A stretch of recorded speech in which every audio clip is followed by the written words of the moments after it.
Bienvenidos al podcast del Laboratorio Huberman, donde discutimos la ciencia y las herramientas basadas en la ciencia para la vida cotidiana.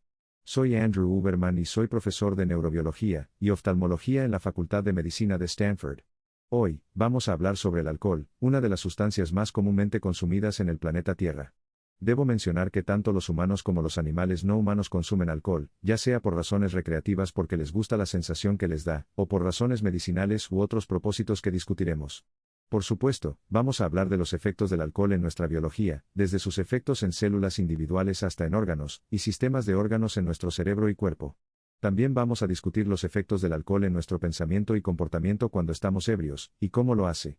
Y vamos a abordar lo que parece ser una de las preguntas más comunes: si el consumo de pequeñas a moderadas cantidades de alcohol es mejor para nuestra salud que no consumir alcohol en absoluto. Y, por supuesto, hablaremos sobre el consumo severo de alcohol y las borracheras. También hablaremos de la resaca y lo que dice la ciencia sobre las formas de reducir los efectos de la resaca, ya sea haciendo cosas que la previenen, es decir, antes de beber o mientras se bebe, así como lo que se puede hacer si ya tienes una resaca. Discutiremos algunas de las diferencias genéticas relacionadas con el alcohol y el alcoholismo, y hablaremos del consumo de alcohol en jóvenes, y cómo esto puede ser especialmente perjudicial por razones que creo que sorprenderán a la mayoría de ustedes. Mi objetivo es que, al final del episodio de hoy, tengas una comprensión completa de lo que el alcohol le hace a tu cerebro y cuerpo, y que puedas tomar decisiones informadas sobre si debes o no consumir alcohol. Ya sea nada de alcohol, pequeñas o moderadas cantidades de alcohol, y de nuevo, definiremos exactamente qué significa eso, pequeñas o moderadas cantidades. Y si tú o alguien que conoces está consumiendo cantidades excesivas de alcohol que claramente son perjudiciales para la salud, también hablaremos de las mejores rutas y recursos que puedes usar para eliminar esa dependencia o consumo. Quisiera comenzar diciendo que la discusión de hoy está realmente orientada a proporcionarte información. No se trata de juzgar el consumo de alcohol o la falta de consumo de alcohol. Solo quiero que puedas tomar la decisión más informada posible sobre el alcohol. Antes de entrar en detalle en el contenido de hoy, solo quiero responder una pregunta frecuente sobre el consumo de alcohol y el cerebro. La pregunta que surge con tanta frecuencia es si pequeñas o moderadas cantidades de alcohol, como una bebida al día o una o dos bebidas al día, son perjudiciales para el cerebro, en particular, si causa degeneración de las neuronas o células nerviosas. Ahora, la razón por la cual esta pregunta surge tan a menudo es porque durante muchos años se ha sabido que altos niveles de consumo de alcohol, como 12 a 24 bebidas por semana o más, ciertamente causan neurodegeneración. En particular, de la llamada neocorteza, las capas externas del cerebro que albergan recuerdos asociativos, nuestra capacidad de pensar y planificar, nuestra capacidad de regular nuestros impulsos más primitivos según el contexto, etc. Entonces, para dejarlo muy claro, beber mucho, como tener 3 o 4 bebidas por noche, todas las noches de la semana, es claramente malo para el cerebro. Sin embargo, un estudio reciente finalmente abordó la pregunta de si el consumo de pequeñas o moderadas cantidades de alcohol puede causar degeneración cerebral. El título del estudio es Asociaciones entre el consumo de alcohol y los volúmenes de materia gris y blanca en el Biobanco del Reino Unido. Primero, la materia gris son las neuronas, es decir, los llamados cuerpos celulares que albergan el genoma de las células, etc. Y la materia blanca son las conexiones, las fibras, los llamados axones de las neuronas. Y se llama materia blanca porque ese tejido está rodeado por un tejido graso llamado mielina, que permite que las células nerviosas se comuniquen entre sí muy rápidamente. Lo que este estudio hizo fue examinar los cerebros, tanto la materia gris como la materia blanca, de más de 30.000, de hecho, más de 35.000 adultos generalmente sanos, de mediana edad y mayores en el Reino Unido que estaban bebiendo diversas cantidades de alcohol. Lo que encontraron fue que incluso para las personas que estaban bebiendo pequeñas o moderadas cantidades de alcohol, como una o dos bebidas por día, había evidencia de adelgazamiento de la neocorteza, es decir, pérdida de neuronas en la neocorteza y otras regiones del cerebro. Y no digo esto para alarmar, lo digo porque son datos importantes porque revelan, y de hecho responden a la pregunta que ha estado rondando durante tanto tiempo, si el consumo crónico de alcohol puede afectar el cerebro incluso si la ingesta crónica es muy baja. Ahora, deberíamos hablar sobre lo que significa la palabra crónico porque muchas personas cuando escuchan la palabra crónico piensan en altos niveles de consumo de lo que sea. Ok. Entonces piensan en 5 bebidas por noche o 10 bebidas por noche o personas bebiendo todas las noches. Ahora, en este estudio, observaron a personas que en promedio estaban bebiendo 1 o 2 bebidas por noche. Entonces eso podría ser 14 bebidas el fin de semana. Podría ser una bebida por noche, podrían ser 7 bebidas el viernes. En otras palabras, en promedio, 1 o 2 bebidas por noche. Y creo que muchas personas están bebiendo entre 1 y 2 bebidas por noche o día de la semana en promedio. Eso sería de 7 a 14 bebidas por semana. Entonces, este es un estudio importante porque dice que si estás consumiendo incluso solo 7 copas de vino a lo largo de la semana, es probable que haya alguna degeneración de tu cerebro en respuesta a esa ingesta de alcohol. Aunque, como se mencionó anteriormente, hablaremos de algunas de las cosas que pueden inocular contraparte de esa pérdida neuronal. Para aquellos de ustedes que estén interesados en leer el estudio en más detalle, hemos puesto un enlace a él en las notas del episodio. Antes de comenzar, me gustaría enfatizar que este podcast está separado de mis roles de enseñanza e investigación en Stanford. Sin embargo, es parte de mi deseo y esfuerzo por llevar información sobre ciencia y herramientas relacionadas con la ciencia a la población en general, sin costo para el consumidor. Hablemos de alcohol y simplemente reconozcamos que los seres humanos han estado consumiendo alcohol durante miles de años. Si miras la evidencia arqueológica de Mesopotamia, encontrarás que hace 5000 años las personas tenían vasijas de vino. O si quieres saber cuándo las personas comenzaron a destilar alcohol por primera vez, para sorpresa de muchos, eso no sucedió primero en Irlanda, y no es una broma sobre los irlandeses. Verás muchas afirmaciones en línea de que los irlandeses fueron los primeros en destilar alcohol, pero de hecho no lo fueron los chinos los primeros en destilar alcohol, y eso sucedió en China en el primer siglo. El alcohol se ha usado con fines nutricionales. Así que hay culturas que creen, y de hecho aún creen, que las calorías en el alcohol son útiles, aunque más adelante hablaremos de cómo las calorías del alcohol son en realidad calorías vacías. ¿Y qué es realmente una caloría vacía y por qué se llama vacía? El alcohol se ha usado con fines medicinales porque, de hecho, mata bacterias. Y, como pronto descubrirás, el hecho de que mata bacterias, porque eso es absolutamente cierto, también mata las buenas bacterias en tu intestino, y la destrucción de esas buenas bacterias en tu intestino puede llevar a cosas como el síndrome del intestino permeable y causar todo tipo de problemas. Y hay formas de lidiar con esos problemas y hablaremos de ellos. Así que el alcohol se ha usado con fines medicinales. Se ha usado para limpiar superficies. Se usa en mi laboratorio para preparar los llamados reactivos para hacer nuestros experimentos. Pero la mayoría de los humanos han estado consumiendo alcohol para cambiar su estado interno, para sentirse diferentes de cómo se sentirían de otro modo. Esa sensación de estar borracho, ebrio, mareado o ligero de cabeza es algo que muchos, no todos, pero muchos humanos parecen disfrutar y buscar. Aunque típicamente, lleva a una sensación de estar menos feliz, menos motivado, más estresado, etc., cuando el alcohol se desvanece. Eso es bastante increíble, ¿verdad? Quiero decir, estamos hablando de una sustancia que las personas han estado muy motivadas para buscar, que aún están muy motivadas para buscar, crear y consumir, en la que gastan dinero. Y eso a pesar del hecho de que les hace sentir bien y luego les hace sentir mal. Ahora, algunos de ustedes podrían estar diciendo, bueno, yo bebo, pero no bebo en exceso y por lo tanto no me siento mal. Me siento bien cuando bebo y luego se desvanece, y me permite pasar la noche, y luego a la mañana siguiente estoy listo para continuar. Ok. Eso muy bien puede ser cierto. Les creo a esas personas. Y como mencioné al comienzo del episodio, no estoy aquí para demonizar el alcohol de ninguna manera, pero sí quiero señalar qué es el alcohol y cómo crea los efectos que produce. Luego, quiero hablar sobre cuáles son esos efectos cuando consumes alcohol, incluso tan frecuentemente como 1 o 2 noches por semana, o digamos que eres alguien que toma 1 o 2 copas el viernes, tal vez unas cuantas más el sábado, o tal vez eres alguien que consume todo su alcohol 1 noche a la semana o 1 noche al mes. Hablaremos de cómo eso está afectando tu biología. Así que vamos a abordar qué es el alcohol y cómo afecta las células, tejidos y órganos de tu cuerpo. Luego, echaremos un vistazo a algo de la epidemiología, es decir, cuántas personas están consumiendo alcohol y cuánto están bebiendo. Y entonces creo que podrás tener una buena idea de cómo el alcohol que estás bebiendo, si es que bebes algo, está impactando tu cerebro y cuerpo, y las decisiones que podrías querer tomar sobre cómo, y cuándo beber alcohol o incluso si deseas eliminar el alcohol por completo. Ok, hablemos un poco de la química y biología básica del alcohol. Y nuevamente, lo dejaré muy claro, incluso si no tienes un trasfondo en química y biología, debido a la estructura del alcohol, es lo que se llama tanto soluble en agua como soluble en grasa, traducido en términos significativos para ti, lo que eso significa es que cuando bebes alcohol, puede pasar a todas las células y tejidos de tu cuerpo. No tiene problemas para pasar directamente a esas células. A diferencia de muchas sustancias y drogas que en realidad se adhieren a la superficie de las células, a receptores como se les llama, como si fueran lugares de estacionamiento, y luego desencadenan una serie de efectos en cascada, el alcohol en realidad tiene sus propios efectos directos sobre las células porque realmente puede pasar directamente a esas células. Así que es soluble en agua y en grasa.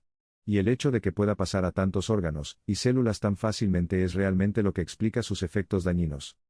Debería mencionar que hay 3 tipos principales de alcohol: isopropílico, metílico y etílico.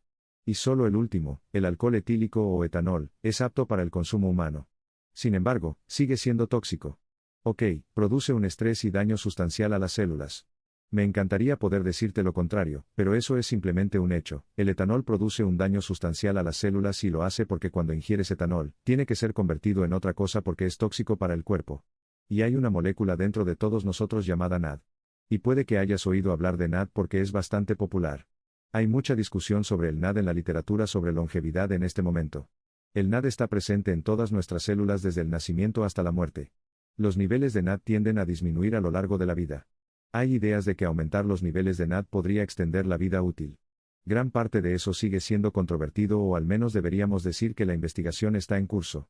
Pero, no obstante, cuando ingieres etanol, el NAD y las vías bioquímicas relacionadas están involucradas en la conversión de ese etanol en algo llamado acetaldehído, se descompone en acetaldehído. Y si pensabas que el etanol era malo, el acetaldehído es particularmente malo. El acetaldehído es veneno, mata células, daña y mata células y es indiscriminado en cuanto a qué células daña y mata.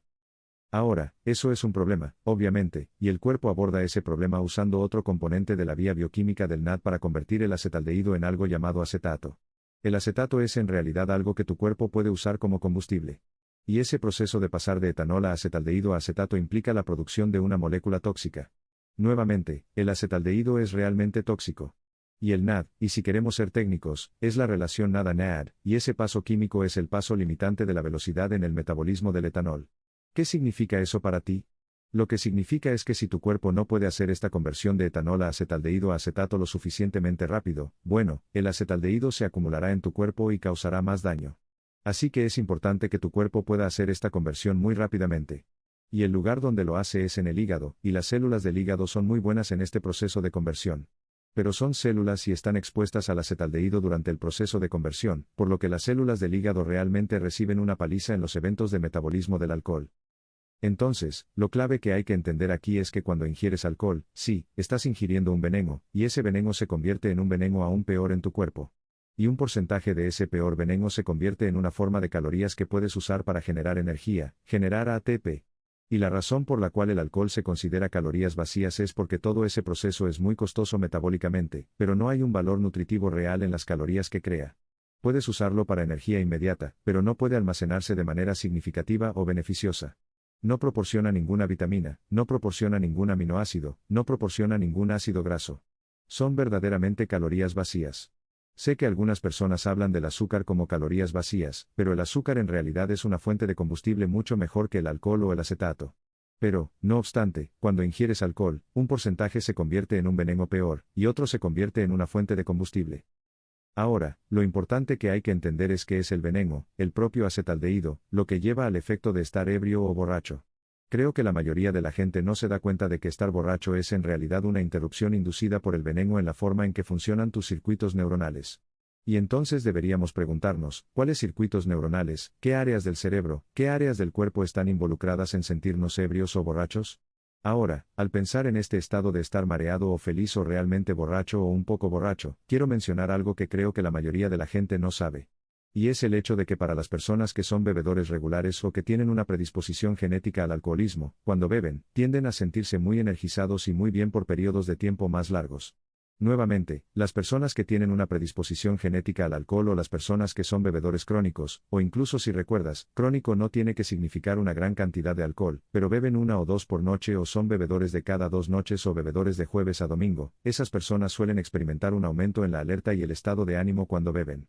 Mientras que los bebedores ocasionales tendrán un periodo más breve, es decir, menos duradero, de sentirse bien cuando beben y luego pasarán más rápidamente a un estado en el que están cansados o comienzan a perder habilidades motoras, comienzan a arrastrar las palabras. También quiero enfatizar que esto es distinto de la tolerancia. Hablaremos sobre la tolerancia más adelante y exactamente qué significa la tolerancia. Pero realmente quiero destacar el hecho de que cuando las personas ingieren este veneno, porque de hecho es un veneno, la gama de efectos es muy diferente, y se puede predecir de manera confiable quiénes son las personas con una predisposición al alcoholismo y quiénes son los bebedores más regulares, según el contorno, el tiempo de los diferentes efectos. Y nuevamente, las personas que tienden a sentirse más alerta y emocionadas cada vez que beben, tienden a tener un verdadero impulso, se convierten en el alma de la fiesta y eso dura un buen rato. Esas personas son las que realmente deben tener cuidado con la predisposición al alcoholismo. Y esas personas también deben tener cuidado con su consumo de alcohol y la cantidad que están bebiendo, incluso si no son alcohólicos en pleno derecho. Ahora, por supuesto, las personas que ingieren alcohol y que no están acostumbradas a beber alcohol deben preocuparse por beber alcohol por otras razones, porque puede afectar la función motora y el juicio, etc. Pero al pensar en los efectos bioquímicos del alcohol y lo que está haciendo al cuerpo, lo que está haciendo en todos los casos es ser consumido en el intestino, ¿verdad? Pasa al estómago. El hígado comienza inmediatamente esta conversión de la que hablamos antes, de etanol a acetaldehído y luego a acetato. Y cierta cantidad de acetaldehído y acetato llega al cerebro. Cruza la barrera hematoencefálica. Nuevamente, el cerebro tiene esta barrera a su alrededor que llamamos la barrera hematoencefálica o BBB. Muchas cosas, la mayoría de las cosas, afortunadamente no pueden pasar a través de la barrera hematoencefálica. Pero el alcohol, debido a que es soluble en agua y en grasa, simplemente cruza esta barrera y entra en el entorno del cerebro, que está compuesto por un par de tipos principales de células, las neuronas, las células nerviosas, y las llamadas células gliales, que están entre las células nerviosas. Y hablaremos sobre los efectos en cada una de ellas pronto. Entonces, ¿qué sucede cuando el alcohol llega al cerebro que nos hace sentir mareados o borrachos? Y luego, en algunas personas, les hace sentir especialmente energizados y felices. Bueno, el alcohol es indiscriminado en cuanto a qué áreas del cerebro va. Nuevamente, no se une a receptores particulares, pero parece tener una propensión o afinidad por áreas cerebrales particulares que están involucradas en ciertos tipos de pensamiento y comportamiento. Entonces, una de las primeras cosas que sucede es que hay una ligera, al menos después de la primera o segunda bebida, hay una ligera supresión en la actividad de las neuronas en la corteza prefrontal. Esta es un área de tu neocorteza que está involucrada en el pensamiento y la planificación y, quizás sobre todo, en la supresión del comportamiento impulsivo. Así que si vas a una fiesta, y están sirviendo alcohol y las personas están consumiendo bebidas, lo que notarás es que unos minutos después de que la fiesta haya comenzado, el volumen de las voces de las personas aumentará, y eso se debe a que las personas simplemente no están prestando atención a la modulación de su voz. A medida que otras personas comienzan a hablar más fuerte, otras personas también comienzan a hablar más fuerte. Todos hemos tenido esta experiencia, ¿verdad? De ir a una fiesta y luego salir un momento y decir, oh, Dios mío, estaba gritando. Vuelves a casa al día siguiente y tienes dolor de garganta, podría ser que hayas contraído algún tipo de virus o algo, pero a menudo es simplemente el hecho de que has estado gritando toda la noche solo para ser escuchado, porque a medida que la corteza prefrontal se apaga, las personas dejan de modular el nivel de su habla tanto. También noto que las personas comienzan a gesticular más, las personas comienzan a levantarse y sentarse más, comienzan a caminar más. Si hay música, las personas pueden comenzar a bailar espontáneamente. Todo esto se debe a que estas áreas de la corteza prefrontal normalmente están proporcionando lo que se llama inhibición descendente.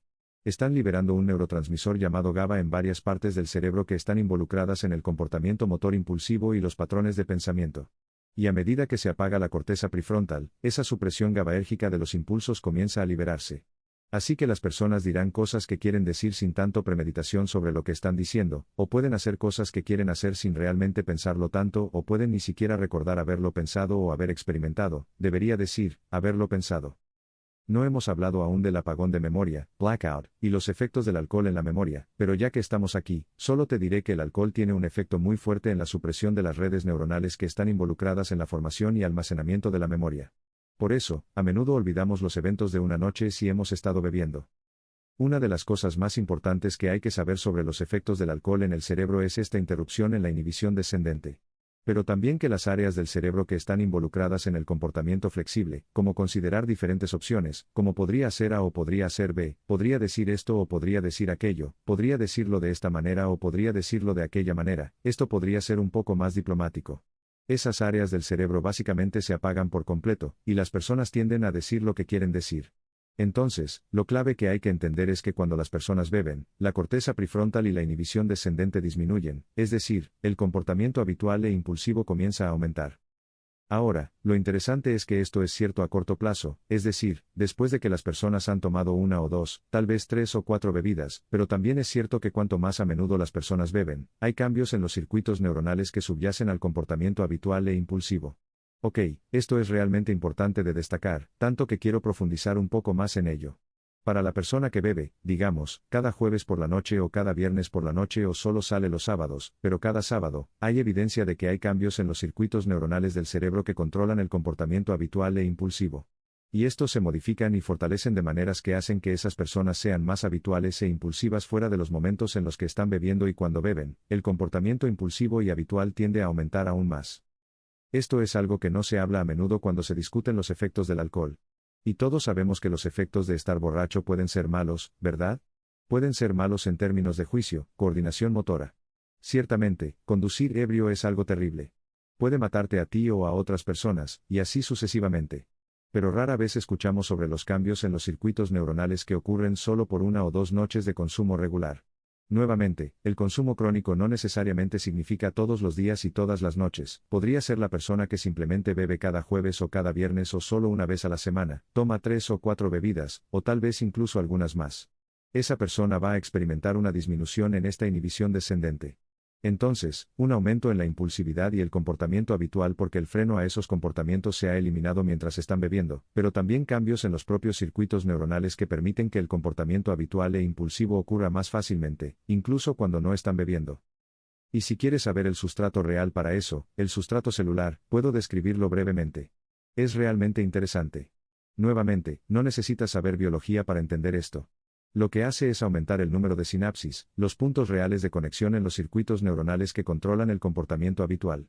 Así que literalmente hay un crecimiento de los circuitos neuronales en tu cerebro que llevan a la ejecución de hábitos existentes, es decir, la realización de cosas que ya sabes cómo hacer, y una reducción en los circuitos neuronales, o debería decir una reducción en el número de sinapsis, de los contactos dentro de los circuitos neuronales que están controlando el comportamiento. Así que esto, nuevamente, es un aspecto del consumo de alcohol que no se discute a menudo. Afortunadamente, es reversible. Entonces, en animales o humanos que se abstienen por un periodo de entre 2 a 6 meses, estos circuitos neuronales vuelven a la normalidad, excepto en los casos en que las personas han estado bebiendo grandes cantidades de alcohol durante muchos años. Y en esos casos, si bien hay cierta recuperación de los circuitos cerebrales después de que las personas se vuelven sobrias, es decir, completamente sobrias, dejan de beber por completo, hay evidencia de un impacto duradero del consumo excesivo de alcohol a lo largo de la vida. Pero, por supuesto, esto no significa que alguien que esté sufriendo de alcoholismo o que lo haya hecho en el pasado no deba continuar enfocándose en su salud. Absolutamente deberían hacerlo, no todo está perdido.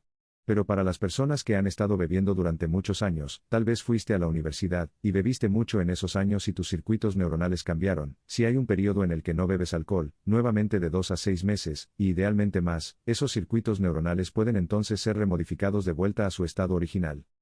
Así que consideremos algunos de los otros efectos neuroquímicos del alcohol en el cerebro y el cuerpo. Y nuevamente, por ahora, estamos limitando la conversación a las personas que están bebiendo en promedio 1 o 2 bebidas por noche. Ahora, algunas personas podrían pensar que 2 bebidas por noche es mucho, y gran parte de eso dependerá del peso corporal.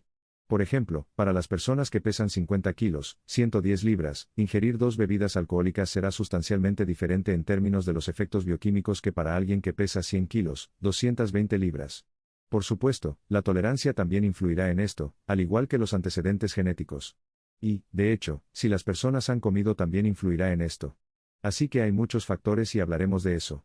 Por ahora, si tienes curiosidad sobre cómo la comida impacta los efectos del alcohol y tu sensación de estar ebrio, puede que hayas escuchado, por ejemplo, que si alguien está ebrio y quiere sobrio, debería comer algo. Resulta que eso no funciona. Sin embargo, aquí está cómo funciona. Si comes algo antes de beber alcohol o mientras estás ingiriendo alcohol, ralentizará la absorción del alcohol en el torrente sanguíneo. En otras palabras, no te sentirás tan ebrio tan rápido. Para muchos de ustedes, esto probablemente no sea una sorpresa, en particular si esa comida incluye carbohidratos, grasas y proteínas. Ok, la inclusión de los 3 macronutrientes principales parece ralentizar la absorción del alcohol en el torrente sanguíneo mucho más que si solo se tiene 1 o 2 de esos macronutrientes presentes. Ahora bien, si ya estás ebrio o has tomado una copa de vino o una cerveza y comes algo, es probable que ese alcohol ya haya llegado a tu torrente sanguíneo porque se mueve al torrente sanguíneo muy rápidamente, nuevamente, es soluble en grasa y en agua. Así que, en cuestión de minutos, si tienes el estómago vacío, entre 5 a 10 minutos, ese alcohol estará en tu torrente sanguíneo y distribuido por todo tu cuerpo, tal vez incluso más rápido, dependiendo del tipo de alcohol y tu metabolismo. Pero si ya estás borracho y comes algo, no te va a sobrio más rápidamente. Pero ciertamente atenuará los efectos de cualquier alcohol adicional que puedas consumir. Y si eres alguien que se preocupa por emborracharse demasiado rápido, incluso con una pequeña cantidad de alcohol, tener algo de comida en tu estómago puede ser ciertamente beneficioso. Ahora, eso es sobre la comida y el alcohol y la absorción del alcohol. Pero volvamos a hablar sobre los efectos bioquímicos y neuroquímicos del alcohol en el cerebro. Hablamos sobre la inhibición descendente y hablamos sobre los circuitos del comportamiento habitual e impulsivo. También hay cambios dramáticos en la actividad de las neuronas que controlan la liberación de la llamada serotonina. La serotonina es un neuromodulador, cambia la actividad de los circuitos neuronales, y muchos circuitos neuronales, en particular aquellos involucrados en el estado de ánimo y la sensación de bienestar. Recientemente, ha habido mucho interés en la serotonina debido a un estudio que se publicó, y mostró de manera bastante concluyente que los niveles de serotonina no pueden explicar realmente la depresión y los síntomas similares a la depresión. Quiero dejar muy claro que, aunque ese estudio mostró que los niveles de serotonina no están necesariamente asociados con la depresión, el estudio fue interpretado por muchos como si los SISRs, inhibidores selectivos de la recaptación de serotonina, que tienen el efecto neto de aumentar la serotonina, como el Prozac, etc., no fueran útiles porque aumentan la serotonina, y la serotonina no está involucrada en la depresión. Esa lógica realmente no se sostiene. Así que voy a usar esto como una oportunidad para aclarar lo que realmente ocurrió allí. Luego hablaremos sobre cómo la serotonina se relaciona con el consumo de alcohol en cosas como sentirse bien y en la depresión. Lo clave es esto: los SISRs pueden ayudar a aliviar la depresión. Así es, los SISRs pueden ayudar a aliviar la depresión. A menudo, aunque no siempre, están asociados con efectos secundarios. La dosis es muy importante, etc., pero probablemente apoyan el alivio de la depresión al cambiar los circuitos neuronales, no necesariamente al aumentar la serotonina en sí misma. Es decir, aumentar la serotonina con estos medicamentos probablemente cambia los circuitos neuronales involucrados en el estado de ánimo, permitiendo que las personas se sientan mejor a través de la llamada neuroplasticidad, que es la capacidad del cerebro de cambiarse a sí mismo en respuesta a la experiencia. Así que hay un poco de confusión. Y nuevamente, estoy usando este episodio sobre el alcohol para resaltar algo de la confusión porque creo que es oportuno, ya que el estudio acaba de salir y hay mucho debate al respecto. Cuando las personas están deprimidas, no es necesariamente porque los niveles de serotonina sean bajos. Sin embargo, si los niveles de serotonina se incrementan con cosas como el Prozac, Zoloft y otros SISRs, a menudo hay, sí, un alivio de la depresión. Pero eso probablemente no se debe a la restauración de los niveles de serotonina per se. Es probablemente porque la serotonina facilita los cambios en los circuitos neuronales que necesitan ocurrir para que las personas sientan una mejora en el estado de ánimo. Así que nuevamente, esto es un poco de un desvío, pero creo que es vital que la gente lo sepa. Nuevamente, si estás pensando en tomar SISRs, si los estás tomando actualmente y has escuchado esta noticia, definitivamente habla con tu médico. Nuevamente, hay gran utilidad en algunos de estos SISRs y también en condiciones como el TOC, trastorno obsesivo compulsivo, se ha demostrado que son muy beneficiosos. Así que realmente no queremos descartar los SISRs como un tratamiento potencialmente valioso. Volviendo a los efectos del alcohol sobre la serotonina, es muy claro, más allá de cualquier duda, que muchos de los circuitos en el cerebro que están involucrados en el estado de ánimo y la sensación de bienestar, y también en la autoimagen y cómo nos vemos a nosotros mismos, emplean el neuromodulador serotonina. Y cuando ingerimos alcohol y se convierte en acetaldehído, este acetaldehído actúa como una toxina en las mismas sinapsis, las conexiones entre las neuronas serotoninérgicas y muchas otras neuronas. En otras palabras, cuando ingerimos alcohol, los efectos tóxicos del alcohol alteran esos circuitos del estado de ánimo, primero haciéndolos hiperactivos. Así es, haciéndolos hiperactivos, por eso las personas se vuelven muy habladoras, comienzan a sentirse muy bien después de unos sorbos de alcohol, al menos la mayoría de las personas. Y luego, a medida que ingieren más alcohol o a medida que ese alcohol se desvanece, los niveles de serotonina y la actividad de esos circuitos realmente comienzan a disminuir. Y por eso las personas se sienten menos bien. Y típicamente, ¿qué hacen? Van a buscar otra bebida e intentan restaurar esa sensación de bienestar y estado de ánimo. Ahora, típicamente, lo que sucede es que a medida que las personas ingieren la tercera y cuarta, tal vez incluso la quinta bebida, no hay ninguna posibilidad de que recuperen ese estado de ánimo energizado, ¿verdad? La mayoría de las personas, a medida que beben más y más, comenzarán a sentirse más y más reprimidas. El lóbulo frontal ahora se está apagando bastante, muchas de las áreas corticales motoras que controlan el movimiento coordinado y los movimientos deliberados comienzan a apagarse. Así que las personas comienzan a arrastrar las palabras, comienzan a arrastrar los pies, olvidan su postura, comienzan a apoyarse en cosas, comienzan a desmayarse en sofás. Hay una gran depresión, no depresión en el sentido psiquiátrico, sino una depresión de la alerta y la excitación, y eventualmente las personas se desmayan. Ahora, dije la mayoría de las personas porque hay un subconjunto de personas que tienen variantes genéticas o que son bebedores crónicos, o que son bebedores crónicos y tienen variantes genéticas, que al ingerir la tercera, cuarta y quinta bebida, ¿qué sucede? Se vuelven más alertas, comienzan a hablar más, se sienten geniales. Tienen todo tipo de ideas sobre la diversión que podrían tener esa noche, y son los que, si alguna vez te has quedado dormido en una fiesta por alguna razón, o te estás cansando y bostezando, miras alrededor de la sala y ves que estas personas todavía están bebiendo y festejando, y parece que están teniendo un tiempo increíble.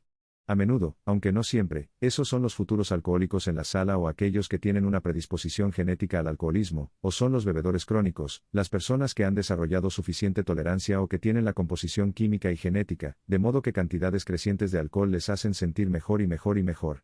Y, por supuesto, ellos también tienen un umbral más allá del cual su sistema nervioso comenzará a disminuir, y se desmayarán y caerán, etc. Pero ese umbral es mucho, mucho más alto que para la mayoría de las personas. Ahora, esto es importante de entender, y es importante de entender porque creo que todos deberían conocer, y reconocer su propia predisposición y riesgo en términos de desarrollar alcoholismo. También es importante entenderlo porque se relaciona con el fenómeno del apagón. Sabes, muchas personas piensan que un apagón es desmayarse, pero estar apagado significa cuando las personas beben y están hablando y haciendo cosas, a veces, lamentablemente o trágicamente, conducirán a casa, caminarán a casa, o se subirán a una bicicleta y montarán a casa, o irán a nadar al océano, todas actividades, por supuesto, muy peligrosas de hacer cuando las personas están realmente borrachas o incluso un poco borrachas en algunos casos. Así que estas personas harán este tipo de cosas, y lo hacen porque tienen la energía para hacerlo y se sienten bien al hacerlo, pero lo están haciendo mientras la actividad de las neuronas en el hipocampo, que está involucrado en la formación de la memoria, está completamente apagada. Y por eso, al día siguiente, les dices, oye, tal vez deberíamos hablar de lo que pasó anoche. Y responden, ¿qué pasó anoche? Tú dices, bueno, ¿recuerdas haber ido a la fiesta? Y responden, sí, no, fue genial, hicimos esto, hicimos aquello, y luego, ¿qué? Y es muy claro, de repente, que no tienen ningún recuerdo de todas las cosas que estaban haciendo a pesar de estar despiertos. Ahora, me gustaría poder decirte que existe algún tipo de análisis de sangre u otro biomarcador, incluso una prueba de huellas dactilares, que te permitiría determinar si tienes o no una propensión a ser uno de estos bebedores que tiene una predisposición al alcoholismo. Y si alguna vez has estado en un apagón, y ciertamente si has estado en un apagón más de unas pocas veces, deberías estar bastante preocupado. Y a medida que hablemos más sobre los efectos más crónicos y duraderos del consumo de alcohol, un poco más adelante en el episodio, creo que quedará claro por qué deberías estar preocupado. Pero en cualquier caso, hay algo que puede decirte si podrías estar en esa categoría o si es probable que no estés en esa categoría. Y ya lo he mencionado un par de veces, pero quiero ser muy claro, cuando las personas beben, sin importar quién seas, inicialmente, hay un apagón de esos circuitos corticales prefrontales, hay un apagón gradual de los circuitos que controlan la memoria. Pero luego, las personas se dividen en estos dos grupos, las personas que después de más de un par de bebidas comienzan a sentirse sedadas, y las personas que después de más de unas cuantas bebidas no comienzan a sentirse sedadas. Ahora, por supuesto, habrá diferencias creadas por la rapidez con la que las personas beben, si están combinando diferentes tipos de alcohol, el tipo de alcohol, etc. Pero, en general, eso puede predecir si eres alguien que tiene una predisposición al alcoholismo o no. Un hallazgo también muy interesante es que el alcohol cambia la relación entre lo que se llama el hipotálamo, y la glándula pituitaria y las glándulas suprarrenales. Ahora, el hipotálamo es una pequeña colección de neuronas del tamaño de una gran bola de chicle que se encuentra justo por encima del techo de tu boca, y alberga neuronas que son responsables de algunos aspectos increíbles de nuestro comportamiento y nuestra mentalidad, como la ira, el impulso sexual, la regulación de la temperatura, funciones muy primitivas, incluyendo el apetito, la sed, etc. El alcohol, porque puede ir a cualquier parte del cerebro, recuerda que es soluble en agua y en grasa, tiene efectos sobre el hipotálamo. El hipotálamo normalmente proporciona señales muy específicas a lo que se llama la glándula pituitaria. Esta es una pequeña glándula que en realidad sobresale del cerebro, pero recibe instrucciones del hipotálamo. Y luego, la pituitaria libera hormonas en el torrente sanguíneo que van y hablan con tus glándulas suprarrenales. Tus glándulas suprarrenales se encuentran justo encima de tus riñones en la parte baja de tu espalda. Y las glándulas suprarrenales liberan, como su nombre lo sugiere, adrenalina, también llamada epinefrina, y también una molécula llamada cortisol, que está involucrada en la respuesta al estrés a largo plazo, y que también tiene algunos efectos saludables sobre el sistema inmunológico. Ok, así que el eje hipotálamo-pituitaria suprarrenal, sé que es un bocado. No necesitas recordar los nombres, pero el eje hipotálamo-pituitaria suprarrenal mantiene el equilibrio fisiológico de lo que percibes como estresante y lo que no percibes como estresante. Las personas que beben regularmente, así que esto, nuevamente, podría ser solo una o dos bebidas por noche, o podría ser alguien que bebe solo los viernes o solo los sábados, o tal vez solo los fines de semana, de 2 a 4 bebidas, bueno, esas personas experimentan cambios en su eje hipotálamo-pituitaria suprarrenal que resultan en más cortisol, más de esta llamada hormona del estrés siendo liberada en estado basal cuando no están bebiendo. Esto es realmente importante. Las personas que beben un poco, y cuando digo un poco, no me refiero a 1 o 2 sorbos, o incluso a una copa de vino de vez en cuando, me refiero, nuevamente, a personas que tal vez toman una bebida por noche con la cena, y tal vez en el fin de semana unas cuantas más. Podría ofrecer un montón de diferentes patrones para explicar cómo también podría ser 2 o 3 bebidas el viernes o 6 bebidas solo el sábado. Bueno, todos esos grupos experimentan un aumento en la liberación de cortisol de sus glándulas suprarrenales cuando no están bebiendo. Y, como consecuencia, sienten más estrés y más ansiedad cuando no están bebiendo.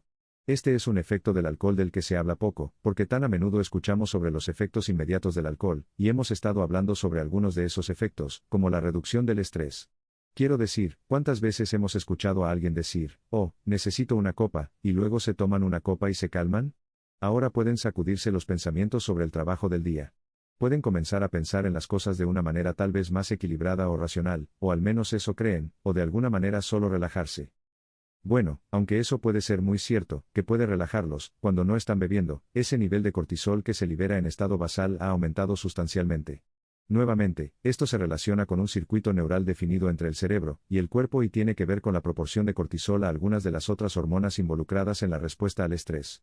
Proporcionamos una referencia al estudio que describe cómo funciona todo esto para aquellos de ustedes que realmente quieran profundizar en ello. Pero volvamos a este tema de las personas propensas al alcoholismo frente a aquellas que no lo son. Recuerda, hay personas que tienen variantes genéticas, es decir, genes que heredaron de sus padres que las hacen más propensas a convertirse en alcohólicas. Pero también hay personas que beben con frecuencia, y que comienzan a experimentar este aumento de alerta cuanto más tiempo beben durante la noche. Parte de ese efecto creemos que se debe a cambios en este eje hipotálamo-pituitaria suprarrenal. Así que el alcohol es una especie de doble golpe en este sentido. Está causando cambios en nuestros circuitos cerebrales y neuroquímicos que, en el momento en que estamos ebrios, son perjudiciales, y está causando cambios en los circuitos neuronales que persisten mucho más allá del momento en que experimentamos la sensación de estar mareados o borrachos. Nuevamente, no quiero demonizar el alcohol. No estoy diciendo, oh, si te tomas una copa de vino de vez en cuando, o bebes una cerveza de vez en cuando, o incluso si tomas un cóctel de vez en cuando, o un shot, eso es necesariamente terrible para ti. Ciertamente no quiero que ese sea el mensaje.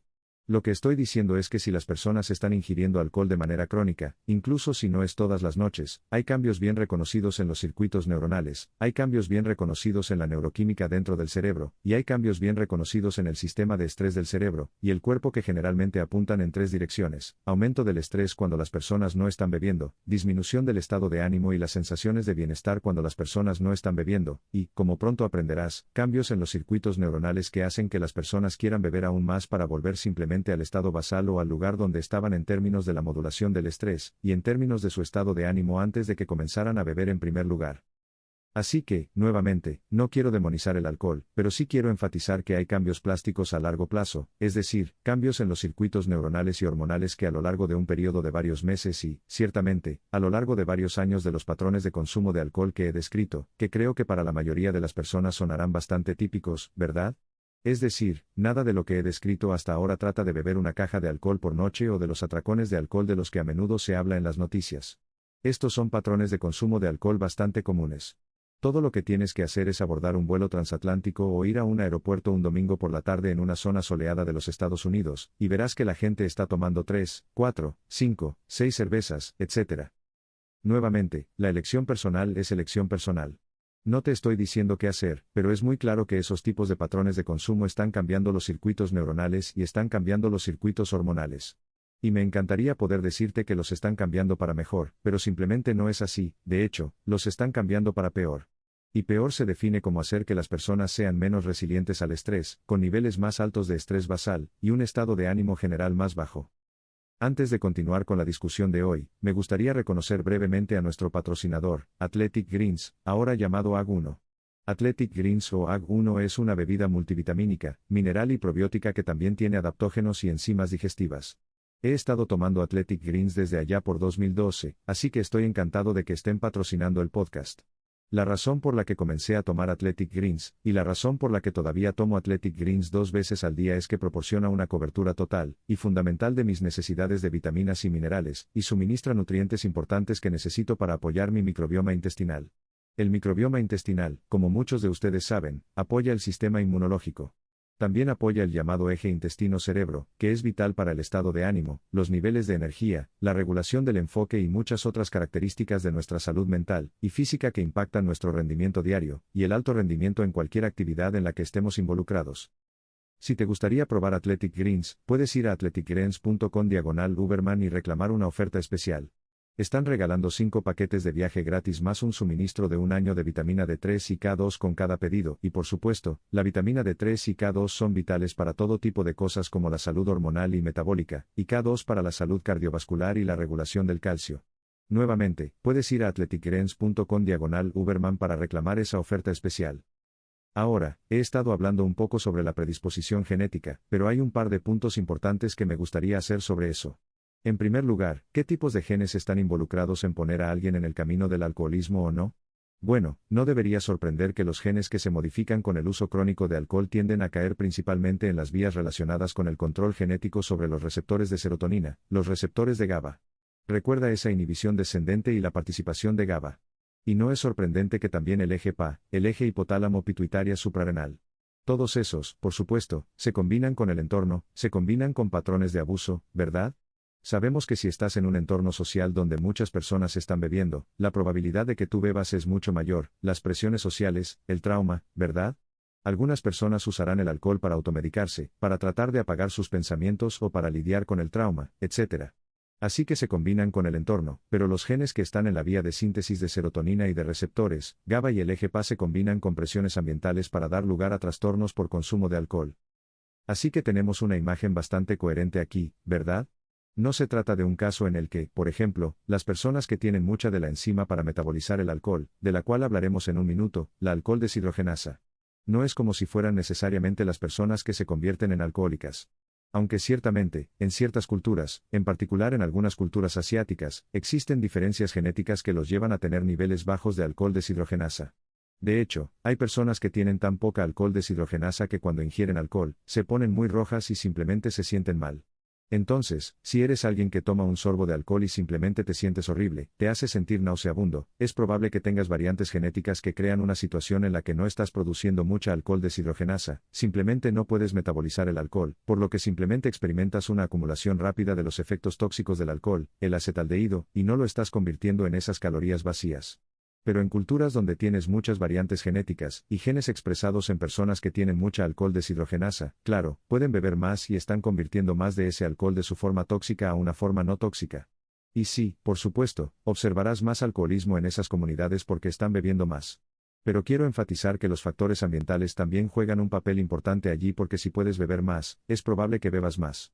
Si eres alguien que se siente enfermo inmediatamente después de beber, es probable que no te involucres en el consumo de alcohol, especialmente si estas cosas están relacionadas genéticamente. Y, por supuesto, los genes, la cultura y la ubicación en el mundo tienden a estar relacionados. Entonces, ¿tienes el gen del alcoholismo? Bueno, no existe un solo general. Lo más probable es que si tienes un pariente cercano que es un abusador crónico del alcohol o varios parientes que son abusadores crónicos del alcohol, bueno, eso te predispondrá a ser alcohólico. Pero como no sabes qué genes expresas a menos que te hagas pruebas genéticas, y esas pruebas están disponibles, pero la mayoría de las personas no las hacen, este ensayo, por así decirlo, y no es un ensayo, como decimos, un ensayo es una prueba que realizas en el laboratorio para determinar algo, y no es uno que recomiende que vayas a beber para hacerlo. Pero si has notado que tú o alguien más es alguien que puede beber mucho durante la noche, y tiene más energía y puede simplemente beber y beber y beber, y especialmente si hay episodios de apagón, no recordar cosas al día siguiente a pesar de estar alerta durante toda la noche, y así sucesivamente, bueno, entonces yo estaría muy preocupado de que puedas tener una variante genética que te predispone al alcoholismo. Otra cosa que predispone a las personas al abuso del alcohol es la edad. Las personas que comienzan a beber a edades más tempranas tienen una gran predisposición a desarrollar dependencia al alcohol, independientemente de su historial familiar de alcoholismo. Ok, voy a repetir eso, las personas que comienzan a beber a una edad temprana tienen un gran riesgo de desarrollar alcoholismo, incluso si no tienen alcoholismo en su familia. Ahora, por supuesto, no necesitas ser un epidemiólogo para entender que si creciste en una familia de bebedores y el alcohol está en todas partes, y especialmente si hay presión de grupo o falta de supervisión, entonces va a haber una mayor tendencia o una mayor probabilidad, debería decir, de que comiences a beber a una edad más temprana. Sin embargo, incluso las personas que crecen lejos de sus parientes, si comienzan a beber a una edad temprana, por ejemplo, a los 13 años o menos, o a los 14 o 15, hay una probabilidad mucho mayor de que desarrollen una dependencia duradera al alcohol. Las personas que toman su primer sorbo de alcohol más tarde, a los 15 o 16 años, o, uno esperaría, incluso más tarde, puedo decir uno esperaría porque ahora soy de esa edad y generación en la que, ya sabes, piensas en todas las cosas que hacen los jóvenes y dices, oh, Dios, si solo esperaran o si solo se abstuvieran. ¿Qué sucede? No lo sé, hay algún circuito neuronal para eso que aún no puedo explicar. Pero las personas que, por ejemplo, solo beben una vez que alcanzan la edad legal para beber, que en Estados Unidos creo que en todos los estados es 21 años, si toman su primera bebida a los 21 años, la probabilidad de que desarrollen una dependencia total al alcohol o un trastorno por consumo de alcohol, AUD, por sus siglas en inglés, es muy baja. Ahora, un subconjunto de ellos lo hará porque tienen una predisposición genética muy fuerte o tal vez las circunstancias de la vida crean un patrón en el que se convierten en bebedores crónicos. Pero encuentro esto muy interesante, los genes importan, pero también la edad en la que alguien comienza a beber realmente importa. Ahora, si eso se debe a que hay cambios en los circuitos neuronales como consecuencia de ese consumo que hacen que las personas quieran buscar más y más alcohol o si hay algún otro efecto, tal vez sea un cambio en las hormonas, etc., que predispone a esos jóvenes bebedores a convertirse en bebedores crónicos o incluso en alcohólicos plenos. Ciertamente, desarrollar un trastorno por consumo de alcohol tiene una definición, podemos hablar de ello. Involucra la cantidad de bebida en un cierto periodo de tiempo, etc. Así que es muy claro que beber temprano en la vida crea una propensión para el desarrollo de un trastorno por consumo de alcohol más adelante en la vida. Y aunque hay un componente genético para desarrollar un trastorno por consumo de alcohol, encuentro muy interesante que si las personas que tienen esas variantes genéticas retrasan su inicio en el consumo de alcohol, bueno, entonces la probabilidad de que desarrollen un trastorno por consumo de alcohol total también disminuye. Así que nuevamente, son los genes y el entorno, no es uno u otro, y no hay un solo gen para el alcoholismo. Bueno, te prometo que también hablaré de algunos de los efectos positivos documentados del alcohol, aunque son muy pocos y distantes entre sí, existen. Pero antes de hacerlo, sería negligente si no enfatizara algunos de los terribles efectos que tiene el alcohol y la forma en que lo hace. Y para aquellos de ustedes que disfrutan del alcohol, nuevamente, realmente, me gustaría decir que me siento culpable por decirles esto porque sé cuánto disfrutan algunas personas de una buena bebida de vez en cuando, y digo una buena bebida porque algunas personas realmente disfrutan del sabor del alcohol. Supongo que tuve suerte porque realmente no me gusta el sabor del alcohol y solo me hace dormir. Pero sé que a la gente le gusta, y quiero señalar que no hay ninguna evidencia de que, ya sabes, siempre que alguien esté en edad de beber, ciertamente no en la etapa de desarrollo cerebral, que tomar una bebida o dos de vez en cuando, es decir, cada 3 o 4 semanas o una vez al mes, no va a causar preocupaciones o problemas de salud importantes para la mayoría de las personas. Supongo que si tienes cero o muy poca alcohol deshidrogenasa, podría hacerte sentir mal, pero entonces probablemente no eres el tipo de persona que va a beber en absoluto. Así que, nuevamente, si disfrutas de las bebidas alcohólicas, no estoy tratando de quitártelas de ninguna manera, pero deberías saber lo que hace el alcohol si lo consumes en este tipo de patrón crónico típico, como podemos llamarlo ahora, que es una o dos bebidas por noche o algunas acumuladas los viernes, y tal vez 3 o 4 los sábados, este tipo de patrón de consumo, que es bastante común. Y uno de los efectos más serios que deberíamos considerar es el impacto en el llamado eje intestino-hígado-cerebro o, para la discusión de hoy, el eje intestino-hígado-cerebro. No creo que el eje intestino-hígado-cerebro haya sido discutido en este podcast, tal vez en ningún podcast. Aunque en el momento en que digo esto, ya sabes, la gente del eje intestino-hígado-cerebro vendrá tras de mí, supongo que con cerebro e hígados. En cualquier caso, tienes un cerebro, tienes un intestino que va desde tu garganta hasta el final de tu intestino y tu cerebro se comunican a través de células nerviosas, neuronas y conexiones nerviosas, el nervio vago en particular. Y a través de la señalización química, tu intestino también se comunica mediante señalización química y, créanlo o no, también mediante señalización neuronal con tu hígado. Y como hablamos antes, el hígado es el primer lugar en el que se descompone o metaboliza el alcohol en sus componentes. El hígado también se comunica con el cerebro a través de la señalización química y neuronal. Así que tenemos el eje intestino-hígado-cerebro. Y lo que encuentras es que las personas que ingieren alcohol en cualquier cantidad están induciendo una disrupción en el llamado microbioma intestinal. Los billones de pequeños microbios que residen en tu intestino, y que viven dentro de ti todo el tiempo, y que ayudan a apoyar tu sistema inmunológico, y que literalmente señalan mediante señales eléctricas y químicas a tu cerebro para aumentar la liberación de cosas como serotonina y dopamina y regular tu estado de ánimo generalmente de manera positiva. Bueno, el alcohol realmente altera esas bacterias y esto no debería ser una sorpresa. Quiero decir, lo hablamos antes y es bien sabido, si quieres, ya sabes, esterilizar algo, podrías matar las bacterias vertiendo alcohol sobre ello. Y puedo recordar rasparme o cortarme, siempre me estaba lastimando cuando era niño. Y sabes, en el momento en que sacan el peróxido, dices, oh, Dios, aquí viene. Pero si no hay peróxido disponible, y tienes una herida allí y necesitas limpiarla, sí, usarán alcohol, lo cual no recomiendo, por cierto, es una de las formas más duras de limpiar una herida. Pero durante siglos, miles de años en realidad, el alcohol se ha utilizado para limpiar cosas y matar bacterias. Así que el alcohol mata bacterias, y es indiscriminado con respecto a qué bacterias mata. Entonces, cuando ingerimos alcohol y llega a nuestro intestino, mata a muchas de las bacterias saludables del microbioma intestinal. Al mismo tiempo, el metabolismo del alcohol en el hígado, que ahora entiendes que implica la vía de NAD, acetaldehído y acetato, esa vía es proinflamatoria. Así que está aumentando la liberación de citoquinas inflamatorias, cosas como el 6, etc., factor de necrosis tumoral alfa. Si deseas aprender más sobre el sistema inmunológico, hicimos un episodio completo sobre el sistema inmunológico. Puedes encontrarlo en ubermanlab.com. Te enseñará lo básico sobre qué son las citoquinas, qué son las células cebadas, etc. En cualquier caso, todas estas moléculas proinflamatorias están siendo liberadas. Ahora tienes la disrupción del microbioma intestinal como consecuencia.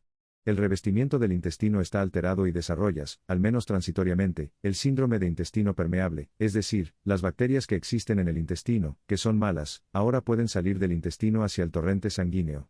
Así que tienes un modelo de doble golpe aquí. En biología hablamos de modelos de doble golpe, es decir, una especie de 1 más 1 es igual a 4. Y generalmente cuando escuchas doble golpe, no es algo bueno. Así que tienes bacterias malas de alimentos parcialmente digeridos, moviéndose fuera del intestino, las bacterias buenas en el intestino han sido eliminadas. Podrías preguntarte, ¿por qué el alcohol no mata las bacterias malas en el intestino? Bueno, las bacterias malas que provienen de los alimentos parcialmente digeridos a menudo escapan del intestino antes de que el alcohol pueda alterarlas.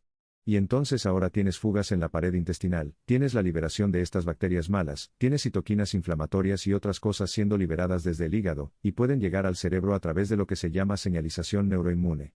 Y lo que es realmente extraño en términos de cómo esto se manifiesta en el cerebro, quiero decir, no es la forma en que yo lo hubiera hecho, pero como siempre digo, no me consultaron en la fase de diseño y cualquiera que diga que lo hicieron, debería ser muy escéptico con ellos. El efecto neto de esto es en realidad interrumpir los circuitos neuronales que controlan la regulación del consumo de alcohol, y el efecto neto de eso es aumentar el consumo de alcohol. Así que esto es simplemente terrible, ¿verdad?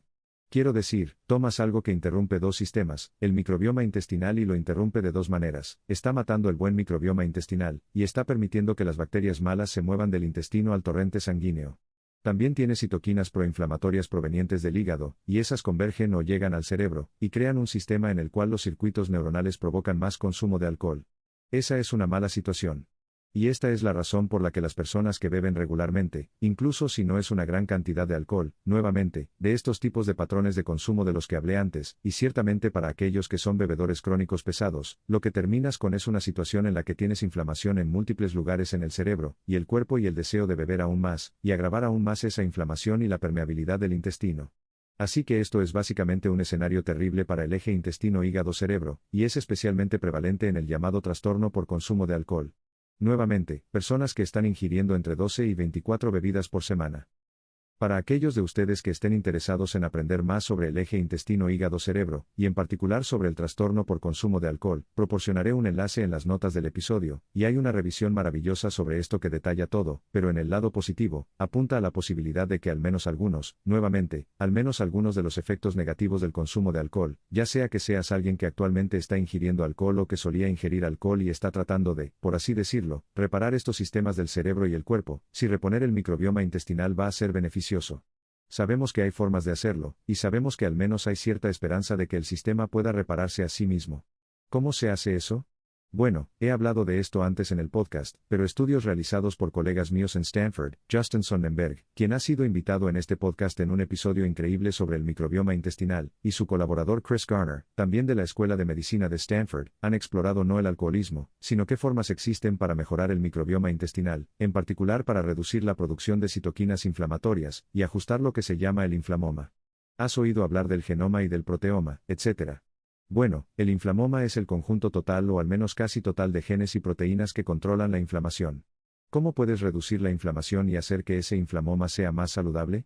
Bueno, han demostrado que consumir de 2 a 4 porciones de alimentos fermentados al día, y aquí no me refiero a alcohol fermentado, me refiero a alimentos fermentados bajos en azúcar, como el kimchi, el chucrut, natto para aquellos de ustedes que gustan de la comida japonesa, y otros.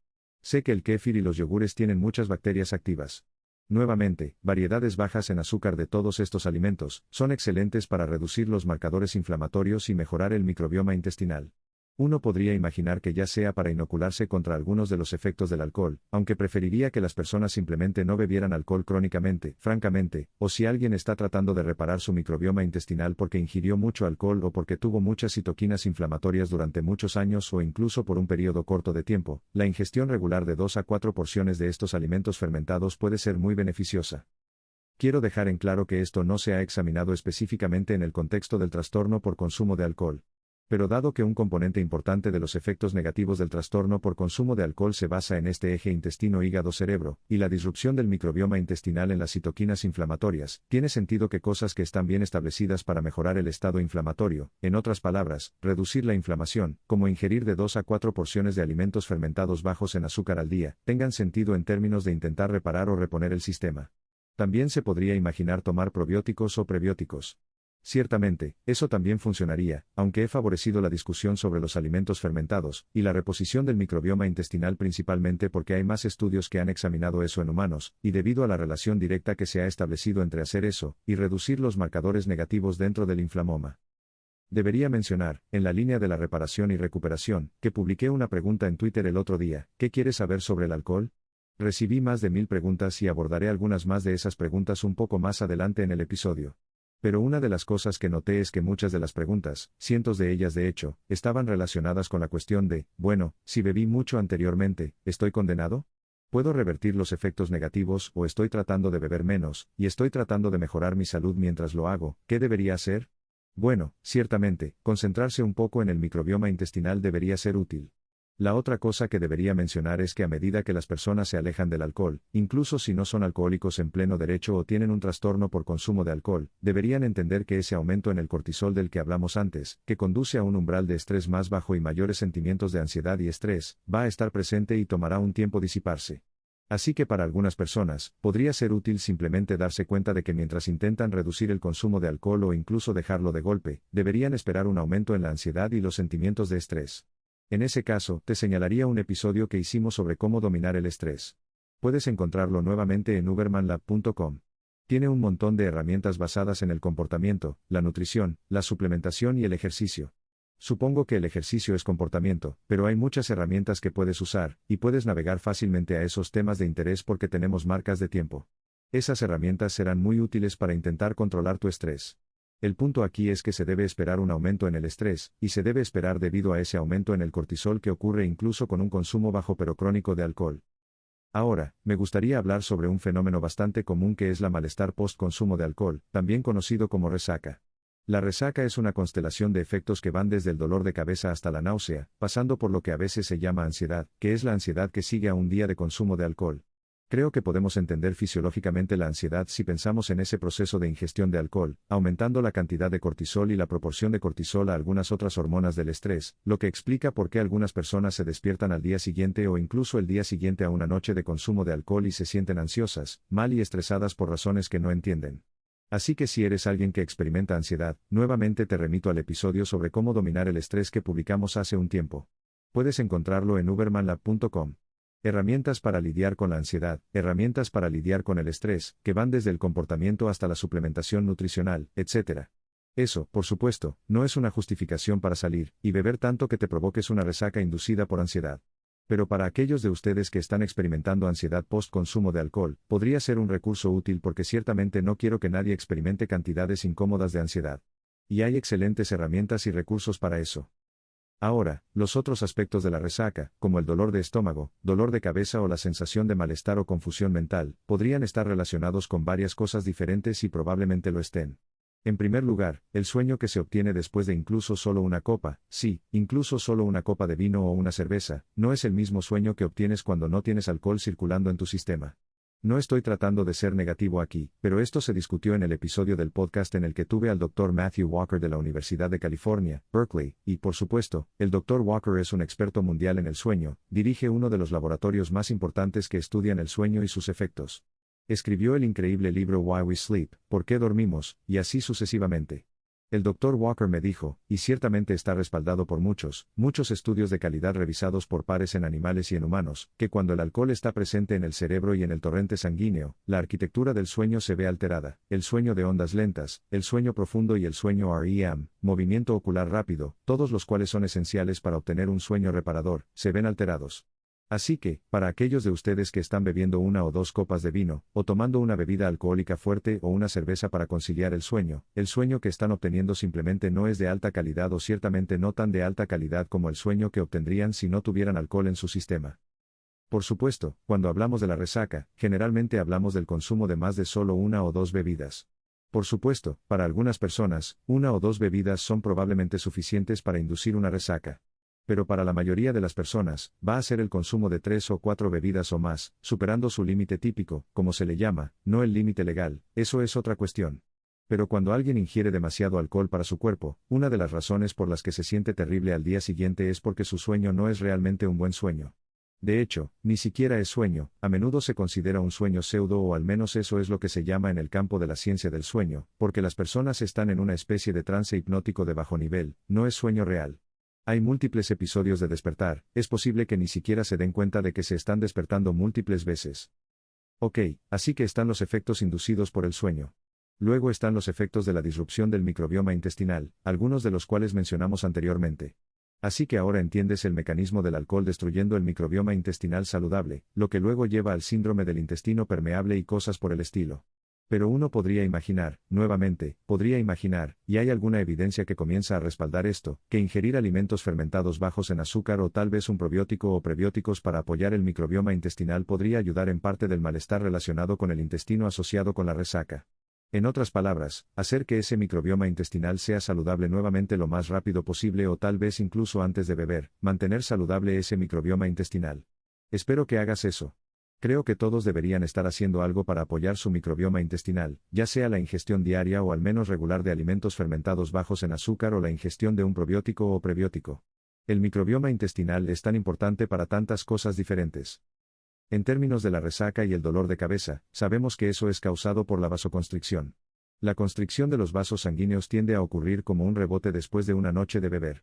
El alcohol puede actuar como un vasodilatador, puede dilatar los vasos sanguíneos. Parte de eso está asociado con el aumento del llamado tono parasimpático. Tenemos un sistema nervioso autónomo, tiene un componente simpático.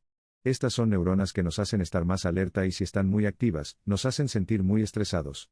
También está el aspecto parasimpático del sistema nervioso autónomo. Todo esto es solo una jerga técnica para las partes de tu cerebro y cuerpo, las células nerviosas que te hacen sentir muy relajado. Cuando estás muy relajado, tiende a haber vasodilatación, lo que permite un mayor movimiento de sangre, y otras cosas a través del torrente sanguíneo. Y el alcohol tiende a inducir cierta vasodilatación, al menos en algunos de los lechos capilares.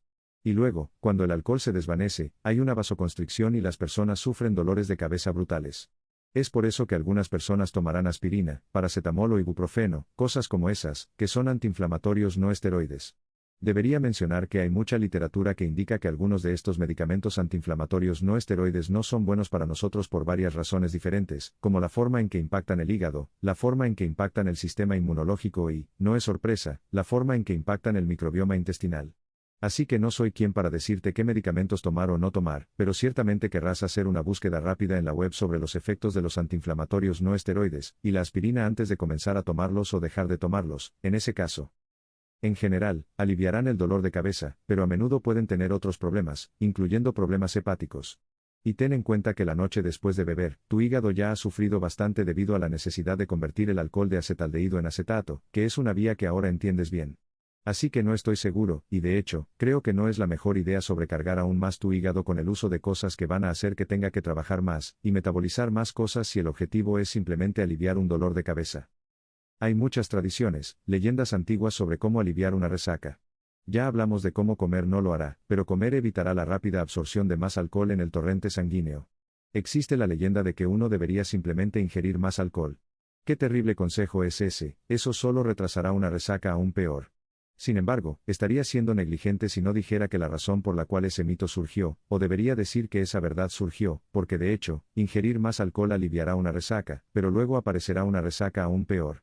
La razón por la cual surgió es porque ingerir más alcohol hará que esos vasos sanguíneos constreñidos que están causando el dolor de cabeza se dilaten nuevamente. Pero, por supuesto, ingerir más alcohol para aliviar una resaca es simplemente una mala idea. Simplemente no lo hagas. Creo que esto se llama el enfoque del pelo del perro. Tal vez alguien pueda incluir en las notas del episodio en YouTube por qué se llama el pelo del perro.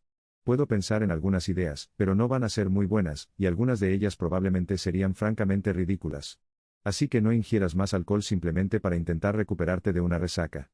Sé que muchas personas han intentado eso antes, pero es una idea terrible. Ahora, otra cosa que también escucharás por ahí es que la exposición deliberada al frío, por ejemplo, tomar una ducha fría, podría aliviar la resaca. Encuentro esto particularmente interesante porque hemos hecho episodios sobre los beneficios de la exposición deliberada al frío. Tenemos un episodio completo sobre eso. Puedes encontrarlo nuevamente en ubermanlab.com. Hay enlaces directos a algunas de las herramientas relacionadas con la exposición deliberada al frío. Tenemos un boletín completo sobre los protocolos de exposición deliberada al frío. Puedes encontrarlo en ubermanlab.com en nuestro boletín de la red neural.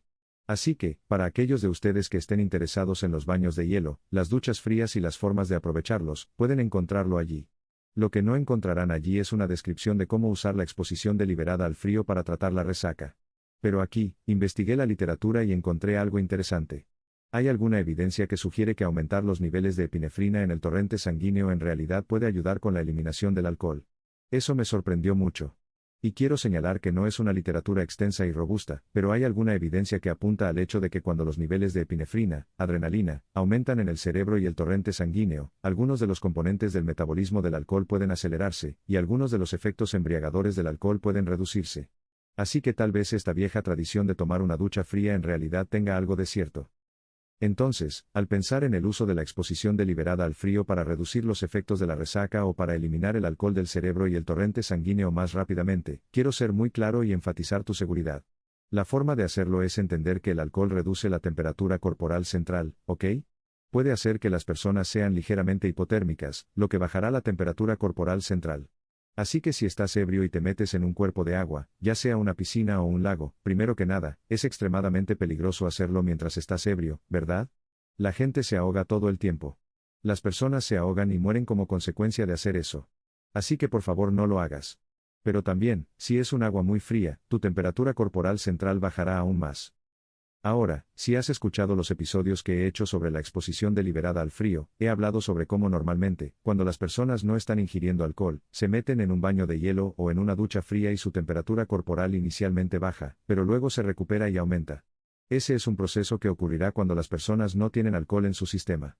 Cuando tienes alcohol en tu sistema, una de las razones por las que te vuelves hipotérmico es porque hay una disrupción en esas áreas cerebrales hipotalámicas, en particular, el área preóptica medial del cerebro que regula la temperatura corporal central. Así que no es tanto que el alcohol te haga sentir frío, sino que el alcohol interrumpe los centros de comando centrales del cerebro que controlan la regulación de la temperatura. Y eso te lleva a ser ligeramente hipotérmico. Así que si luego te metes en un lago muy frío o incluso en una ducha fría o un baño de hielo, existe la posibilidad de que bajes mucho, mucho más en la escala hacia un territorio muy hipotérmico y eso puede ser muy peligroso. Ahora, en términos de lidiar con la resaca cuando el alcohol ha sido en gran parte eliminado de tu sistema, ahí es donde parte de esta vieja tradición se combina con parte de la ciencia moderna y dice, bueno, si puedes aumentar la adrenalina y ciertamente metiéndote en un baño de hielo o en una ducha fría o en cualquier tipo de cuerpo de agua frío, siempre y cuando puedas hacerlo de manera segura, eso aumentará drásticamente tu adrenalina. Y debería decir, también tu dopamina, lo que ha sido demostrado. Y hemos hablado de esto en el podcast antes, obtienes estos aumentos prolongados, varias horas de aumentos en la dopamina debido a la exposición deliberada al frío. Está bien documentado en humanos, por cierto. Así que uno podría imaginar usar la exposición deliberada al frío como una forma de acelerar la recuperación de la resaca, siempre y cuando se haga de manera segura. Creo que no hay ninguna razón para no explorar eso. Y si te preguntas qué es seguro y qué temperaturas usar, por favor, revisa el episodio sobre la exposición deliberada al frío. Por lo tanto, las duchas frías podrían ser en realidad una forma de al menos aliviar parcialmente la resaca. Ciertamente, la ciencia de varios lugares en la literatura converge para decir eso. Pero, nuevamente, ten cuidado, por favor, no te metas en agua fría cuando estés ebrio. Es absolutamente peligroso por todas las razones obvias, y también es peligroso por las razones no obvias, entre las cuales se encuentran las dramáticas disminuciones en la temperatura corporal central que podrían hacerte peligrosamente hipotérmico. Ahora, ¿cómo podrías usar la exposición deliberada al frío para acelerar la recuperación de la resaca? Bueno, ahí, me referiría a los protocolos estándar de, ya sabes, 1 a 3 minutos o tal vez incluso 6 minutos si puedes tolerarlo, si realmente estás adaptado al frío. Si haces 7 o 10 minutos en una ducha fría, aunque eso podría ser mucho, la mayoría de las personas experimentarán un aumento drástico en la epinefrina y la adrenalina y un aumento prolongado en la dopamina con 1 a 3 minutos de exposición deliberada al frío. Idealmente, se hace con inmersión hasta el cuello. Nuevamente, haz esto de manera segura, por favor, por favor, por favor, o una ducha fría en la que te metas debajo de la ducha tanto como sea posible. ¿Qué tan frío?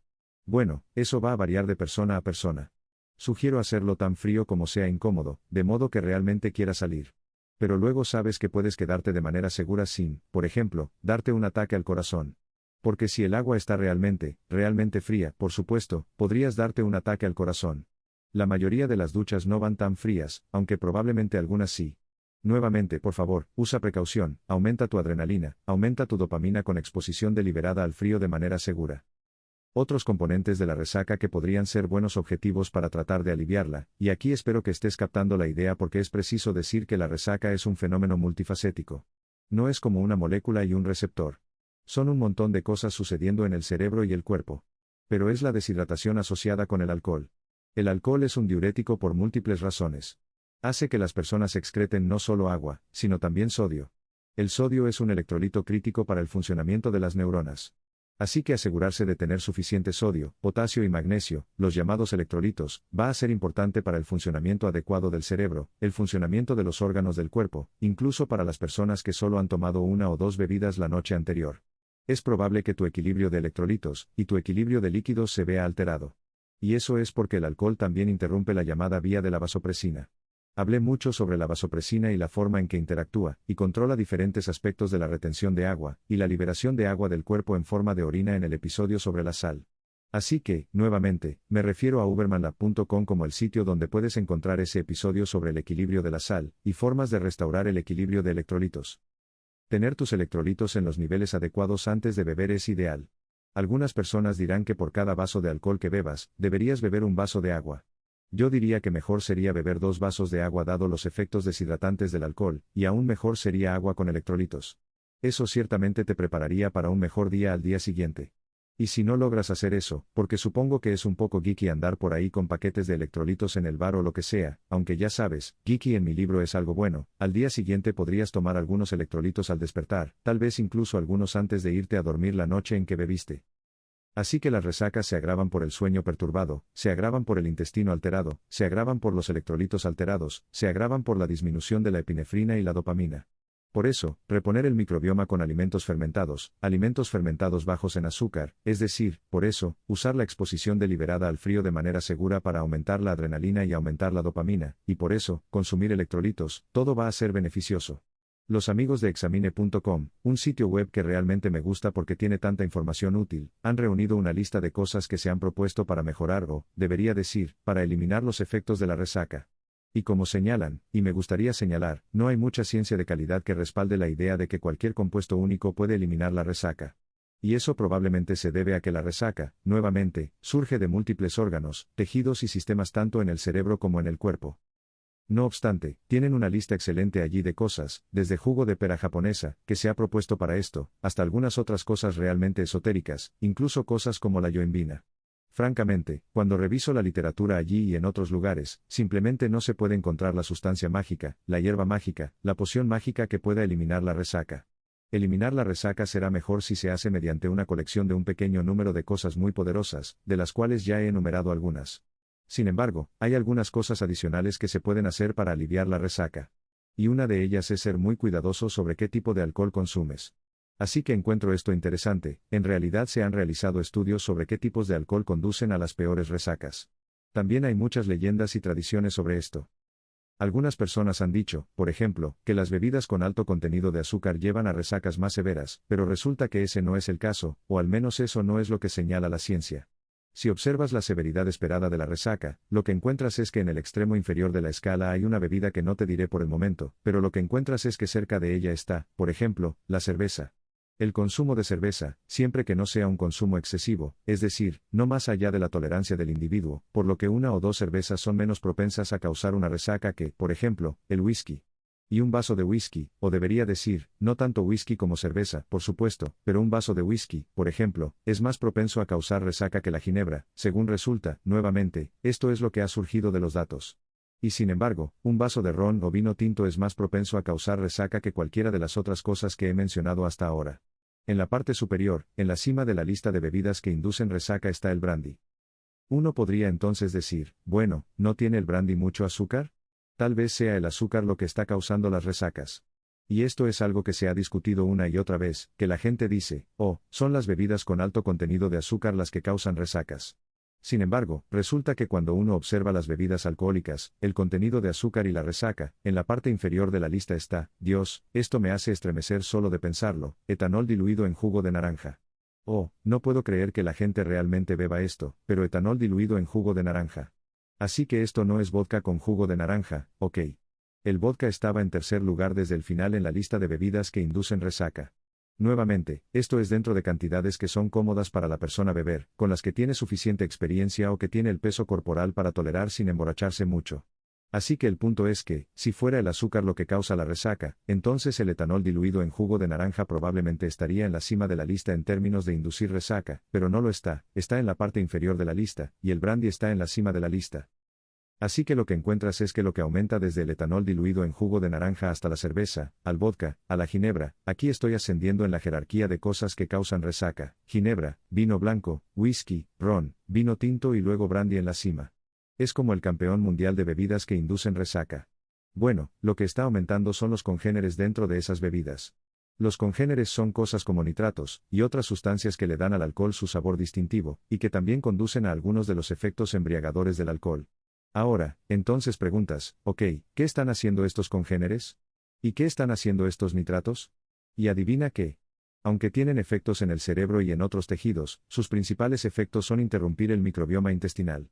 Entonces, lo que esto indica nuevamente es que tener un microbioma intestinal saludable, y tal vez asegurarse de fortalecer tu microbioma intestinal el día después de beber será especialmente importante para evitar la resaca o al menos reducir los efectos de la resaca o los síntomas de la resaca, o ambos. Me encantaría ver un estudio sobre esto. Puedo imaginar diseñar el estudio yo mismo, aunque esto no es realmente el tipo de cosas que hace mi laboratorio. Pero puedes imaginar a algunas personas tomando probióticos y prebióticos, algunas de forma regular, otras solo después de beber, o alimentos fermentados bajos en azúcar, y ver cuáles son los efectos en términos de los efectos subjetivos de la resaca, pero también algunas medidas fisiológicas. Creo que la forma de pensar en la resaca en general es que, nuevamente, representa un fenómeno multifacético, multiorgánico, multitextual y la mejor manera de lidiar con ella es como un fenómeno multicelular, multiorgánico, multiquímico. Y antes mencioné algunas de las cosas que uno podría hacer para ajustar la resaca. Nuevamente, lo que creo que encabeza esa lista, al menos según mi lectura de los datos, es apoyar el microbioma intestinal y ciertamente no ingerir más alcohol. Y supongo que si fuéramos realmente honestos entre nosotros, y preguntáramos cuál es la mejor manera de evitar una resaca, sería no beber en primer lugar. Así que hemos cubierto los principales efectos del alcohol que llevan a este estado que llamamos embriaguez o intoxicación.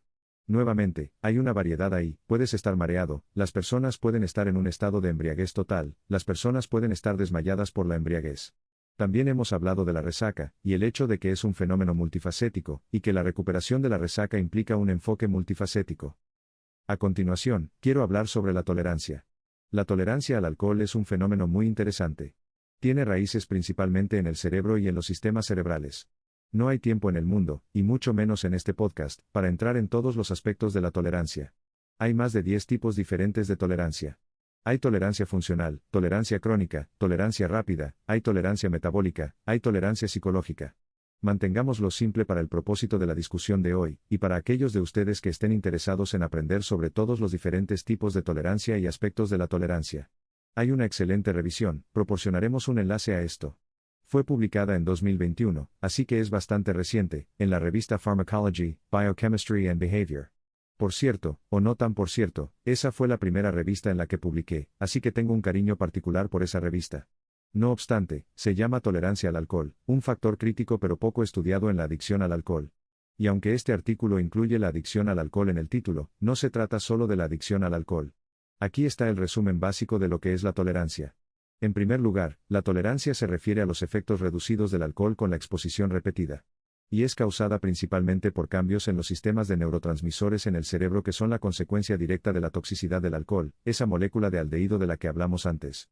Hay una cantidad enorme de sustancias químicas que cambian con la exposición repetida al acetaldehído, todo, desde el GABA hasta la dopamina y la serotonina, los sistemas de segundo mensajero, la adenosina y un largo etcétera. En lugar de entrar en cada uno de esos detalles, solo quiero hablar sobre el contorno de los efectos reforzadores y los efectos inductores de la tolerancia del alcohol. ¿Qué quiero decir con eso? Bueno, aquí estamos de vuelta con nuestro viejo amigo, es decir, la molécula que aparece una y otra vez en estos episodios del podcast, que es la dopamina. Ya sea que alguien tenga una predisposición al alcoholismo o no, ya sea que sea un bebedor experimentado o no, cuando las personas comienzan a beber, hay aumentos en la dopamina o lo que llamamos transmisión dopaminérgica. La dopamina está involucrada en la motivación, el deseo.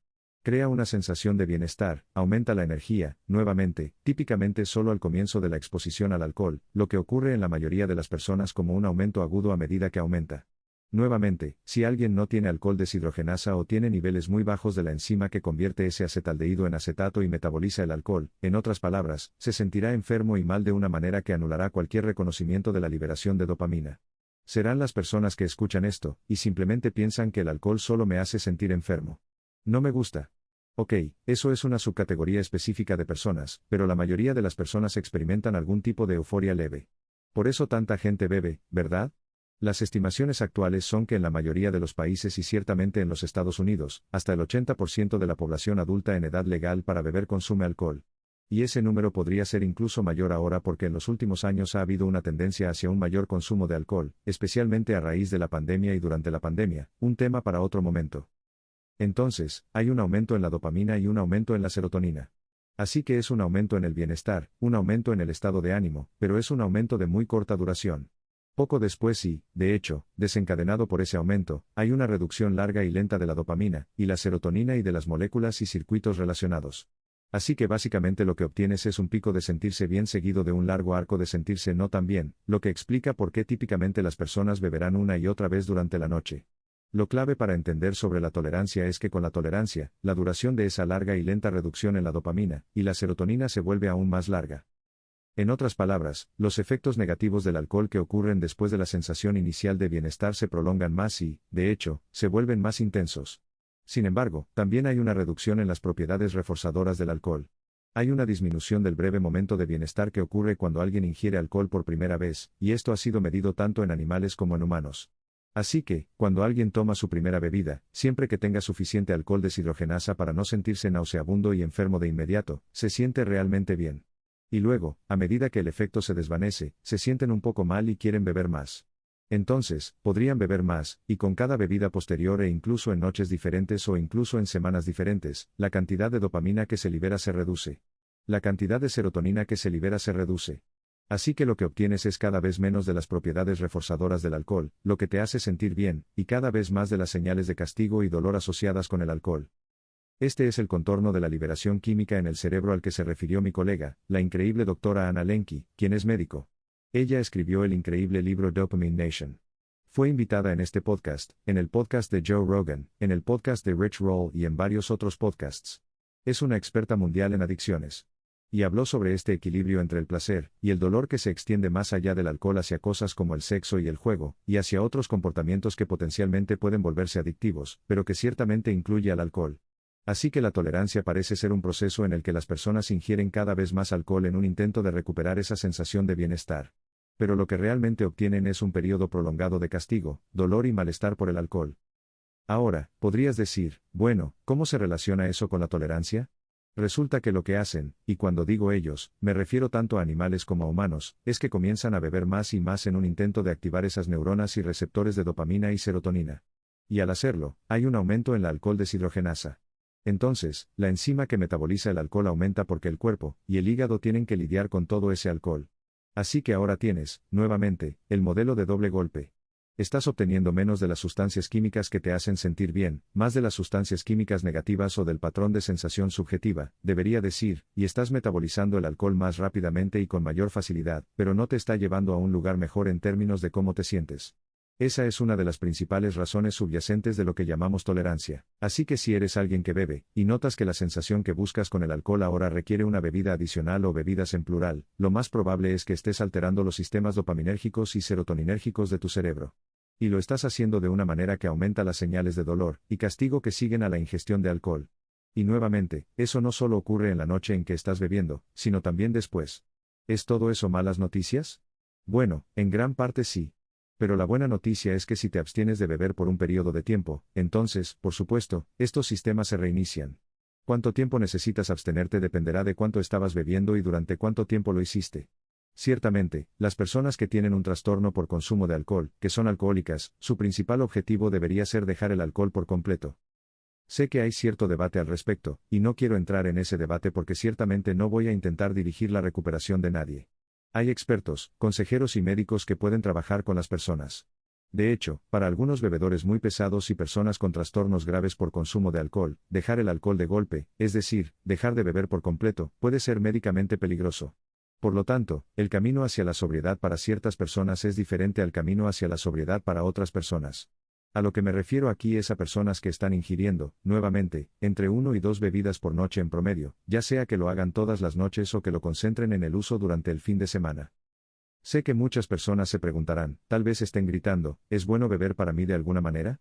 Por ejemplo, muchas personas probablemente han escuchado que el resveratrol es bueno para las personas y que el vino tinto está enriquecido con resveratrol.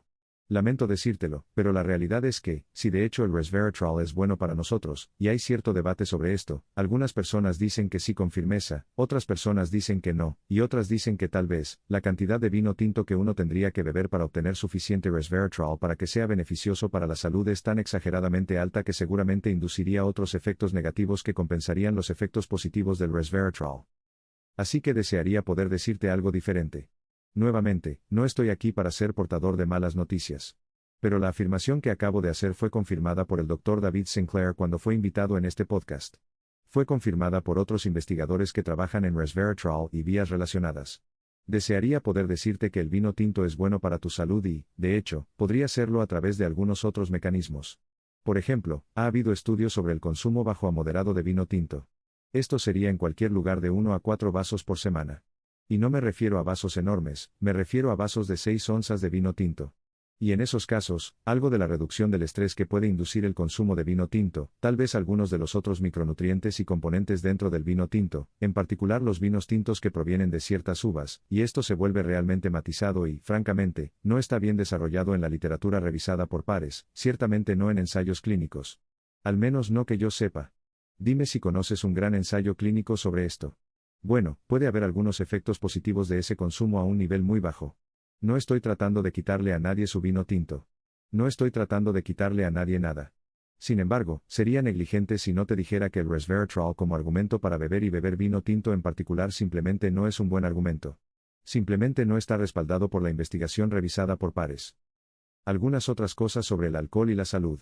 Al comienzo del episodio, mencioné un estudio que muestra que, de hecho, no solo el consumo excesivo de alcohol de 12 a 24 o más bebidas por semana, sino también el consumo bajo a moderado de alcohol de cualquier tipo, vino, cerveza, licores, etc., reduce el grosor del cerebro. Realmente reduce el grosor cortical. De hecho, se escala con la cantidad de alcohol que las personas beben. Y esto ha sido bien documentado en varios estudios diferentes. Puedo proporcionar un enlace a varios de estos. Uno de los más sorprendentes muestra que hay un aumento casi dependiente de la dosis en la reducción del volumen de materia gris. Y en estos tractos de materia blanca, estos axones, estos cables que conectan diferentes neuronas, como función de la cantidad de alcohol que las personas beben. Y eso también es lo que se ha visto en este estudio reciente que mencioné al principio, y que está en las notas del episodio. Así que, nuevamente, probablemente la mejor cantidad de alcohol para beber sería 0 vasos por semana o 0 onzas por semana. Para aquellos de ustedes que consumen pequeñas cantidades de alcohol, asegúrense de hacer otras cosas para promover su salud. Y para aquellos de ustedes que beben moderadamente y, ciertamente, para aquellos que son bebedores empedernidos, por favor, hagan todo lo posible para alejarse de eso y dejarlo por completo. Pero incluso para los consumidores moderados de alcohol, querrán estar al tanto de algunos de los efectos negativos para la salud y hacer cosas para contrarrestarlos. Sí, de hecho, no van a dejar de beber o reducir su consumo. Uno de los efectos realmente malos del alcohol, pero que está extremadamente bien documentado, es el hecho de que el alcohol, debido a la toxicidad del acetaldehído y las vías relacionadas, puede alterar la metilación del ADN. Puede alterar la expresión génica, lo que puede afectar a muchos tejidos de diferentes maneras. Pero está asociado con un aumento significativo en el riesgo de cáncer, en particular el cáncer de mama, y en particular porque el tejido mamario está presente tanto en hombres como en mujeres. Pero en las mujeres, es especialmente vulnerable a algunos de los cambios en la metilación del ADN. El cáncer de mama en las mujeres tiene una relación con el consumo de alcohol, y el consumo de alcohol tiene una relación con el cáncer de mama en las mujeres. De hecho, se ha propuesto que hay un aumento del riesgo de cáncer de mama del 4 al 13% por cada 10 gramos de alcohol consumido. ¿Cuánto es 10 gramos? Bueno, aquí es donde necesitamos pensar un poco en la variación en la cantidad de alcohol en diferentes bebidas en todo el mundo. Diferentes países sirven bebidas de diferentes tamaños, y tienen diferentes concentraciones de alcohol en esas bebidas. Así que, sin entrar demasiado en detalles y solo dándote algunas reglas generales, ha habido estudios sobre el porcentaje de alcohol en diferentes bebidas, y los tamaños de las bebidas que se sirven en diferentes países. Y aquí tienes un resumen de esos hallazgos. En Japón, una cerveza, una copa de vino o un trago de licor, tal como se sirve allí, tiende a incluir entre 7 y 8 gramos de alcohol. En los Estados Unidos, una cerveza, que generalmente es de 12 onzas si está en una botella, una copa de vino o un trago de licor, tiende a incluir entre 10 y 12 gramos de alcohol. Y en Rusia, una bebida de los tipos que acabo de describir generalmente tiene hasta 24 gramos de alcohol debido a las diferencias en la concentración de alcoholes, y los tamaños de las bebidas que se sirven en estos diferentes países. Por supuesto, hay otros países en el mundo. Esos países también son de vital importancia. Pero esos son los que extraje de los estudios que pude encontrar. ¿Qué significa esto? Bueno, estamos hablando de que por cada 10 gramos de alcohol consumido, es decir, una cerveza en los Estados Unidos, tal vez un poco más de una cerveza en Japón o básicamente un tercio de una bebida en Rusia, hay un aumento del 4 al 13% en el riesgo de cáncer. Eso es bastante impactante, ¿verdad? Y podrías pensar, espera, ¿cómo es posible que esto sea legal? Bueno, mira, como describí antes, es una toxina, pero también es una toxina cuyos efectos la gente disfruta. Quiero decir, al menos en los Estados Unidos, intentaron la prohibición. Ciertamente condujo, sí, a una reducción en los trastornos de salud inducidos por el alcohol, en particular la cirrosis del hígado.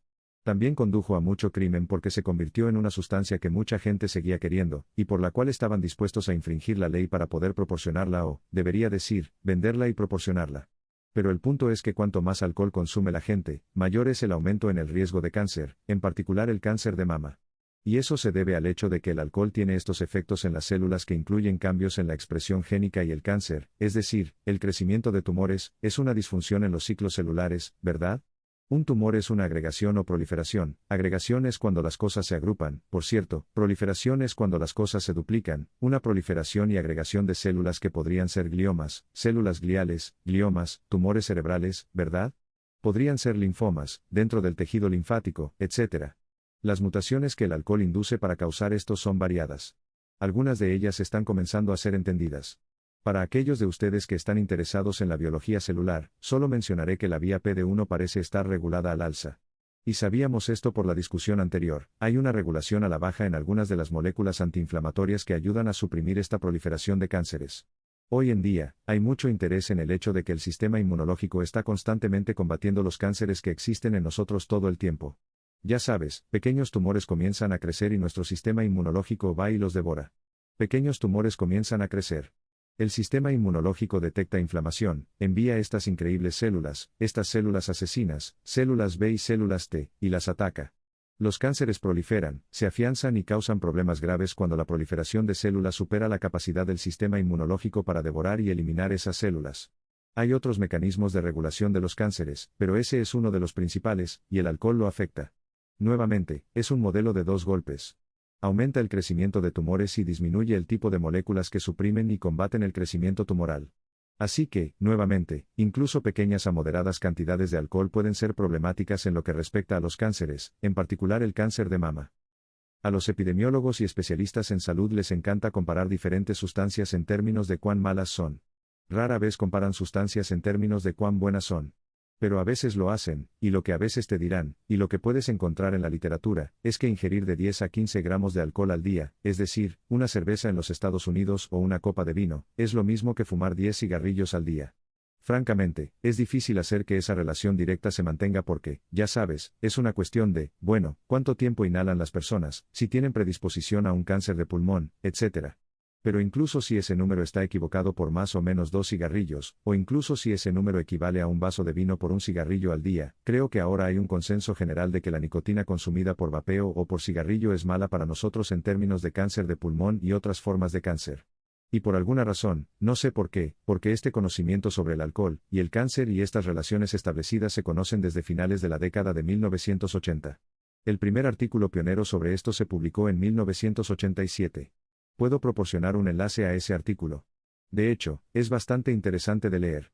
Bueno, la relación está ahí y, sin embargo, no se escucha mucho sobre ello, ¿verdad? De hecho, antes de investigar para este episodio, había escuchado antes que el alcohol puede aumentar el riesgo de cáncer, pero no era consciente de cuán fuerte es esa relación debido a la seriedad de lo que estamos hablando, y porque odiaría confundir o engañar a alguien. Quiero enfatizar que esta estadística de que hay un aumento del 4 al 13%, dependiendo del estudio que veas, en el riesgo de cáncer, en particular el cáncer de mama, por cada 10 gramos de alcohol consumido, es de 10 gramos por día. Así que eso es una bebida por día. Pero quiero enfatizar que si eso equivale a 7 bebidas por semana, y todas esas 7 bebidas se consumen el viernes y el sábado, todavía promedia 10 gramos por día. Y también quiero enfatizar que hay cosas que las personas pueden hacer para al menos contrarrestar parcialmente algunos de los efectos negativos del alcohol en lo que respecta a la predisposición a la formación de ciertos tipos de tumores y cánceres.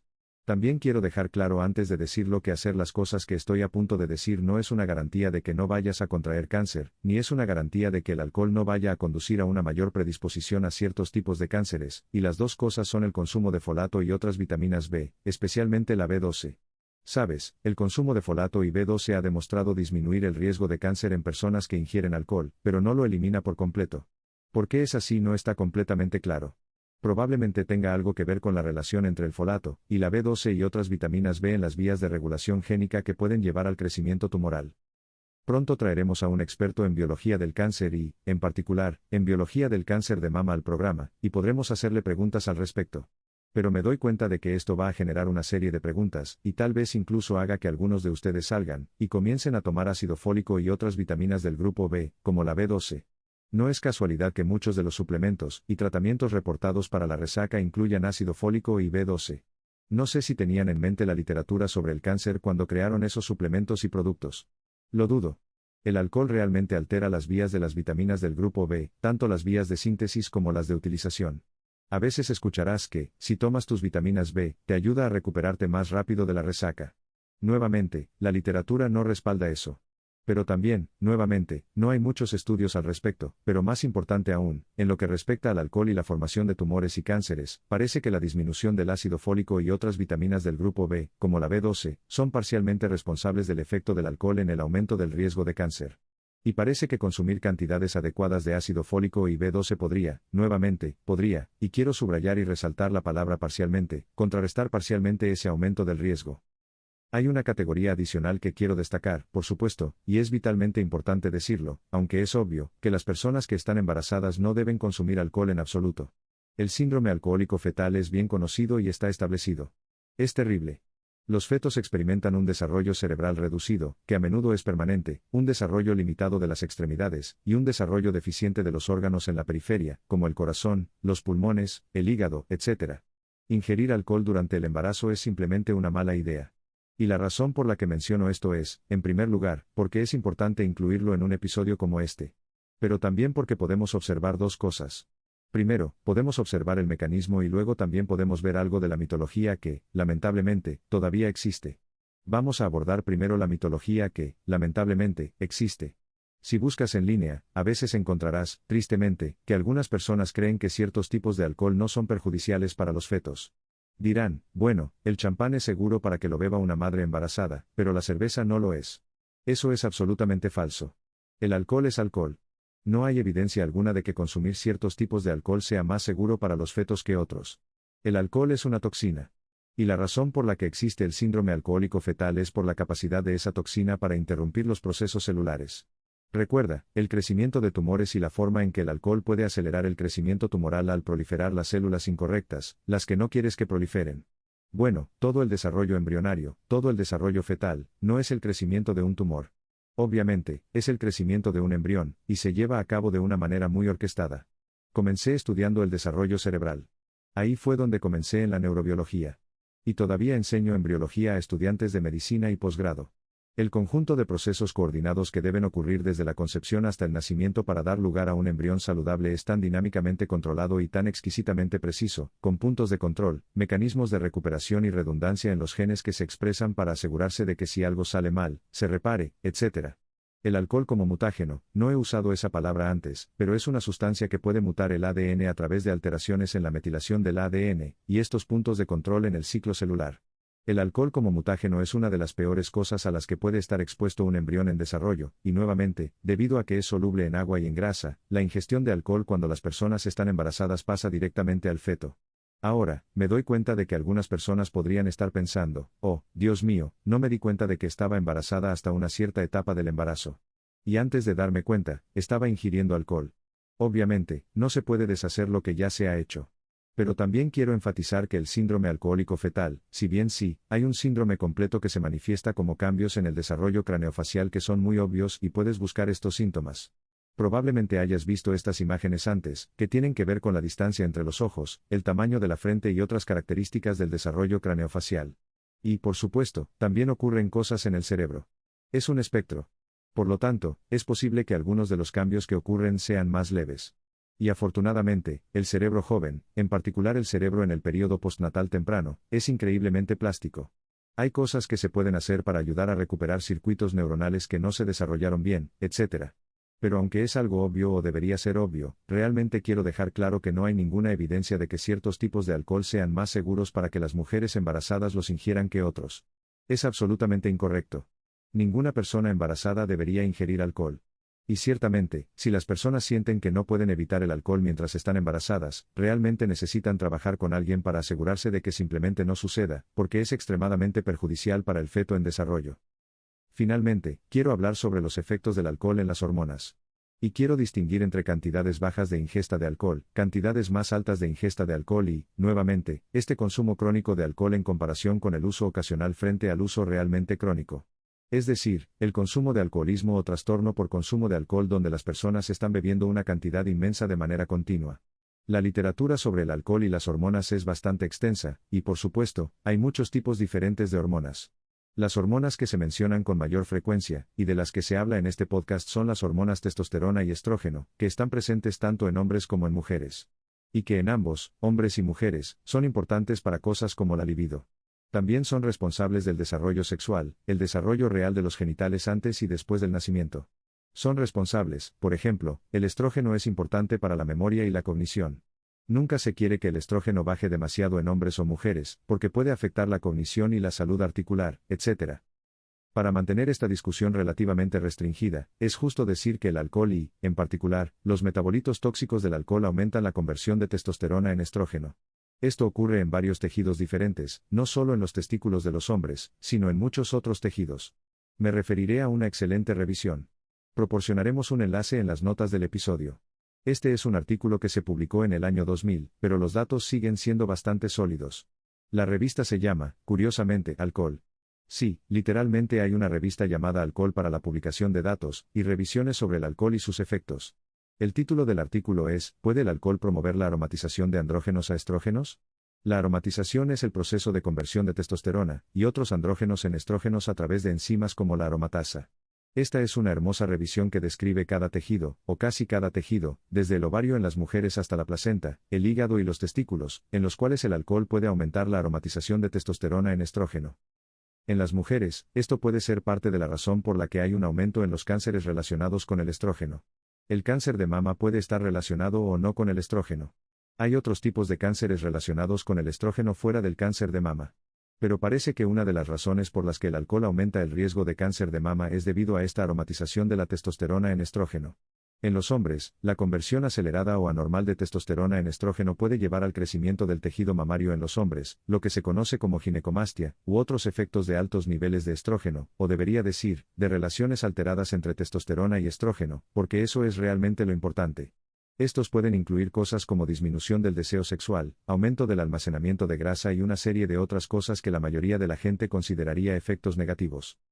Una vez mencioné que el consumo de alcohol puede aumentar la aromatización de testosterona en estrógeno. Publiqué eso en línea y no me atacaron, pero sí me criticaron por el hecho de que se ha demostrado, sí, se ha demostrado, que pequeñas cantidades de consumo de alcohol, alrededor de 5 gramos, lo que sería medio vaso de vino o medio vaso de cerveza, al menos en algunos estudios, mostraron aumentos en la testosterona, lo cual fue algo sorprendente. Pero debo señalar que otros estudios han demostrado que el consumo de alcohol causa disminuciones en la testosterona con el tiempo. Así que siempre está este problema de si estás mirando un estudio de exposición aguda versus exposición crónica, ya sabes, una dosis versus múltiples dosis y exposición. Creo que es justo decir, según mi lectura de la literatura, esta revisión y otras revisiones que se centran más particularmente en humanos, que la ingestión regular de alcohol va a aumentar los niveles de estrógeno, ya sea que seas hombre o mujer. Y en gran medida lo hace a través del proceso de aromatización al aumentar la enzima aromatasa.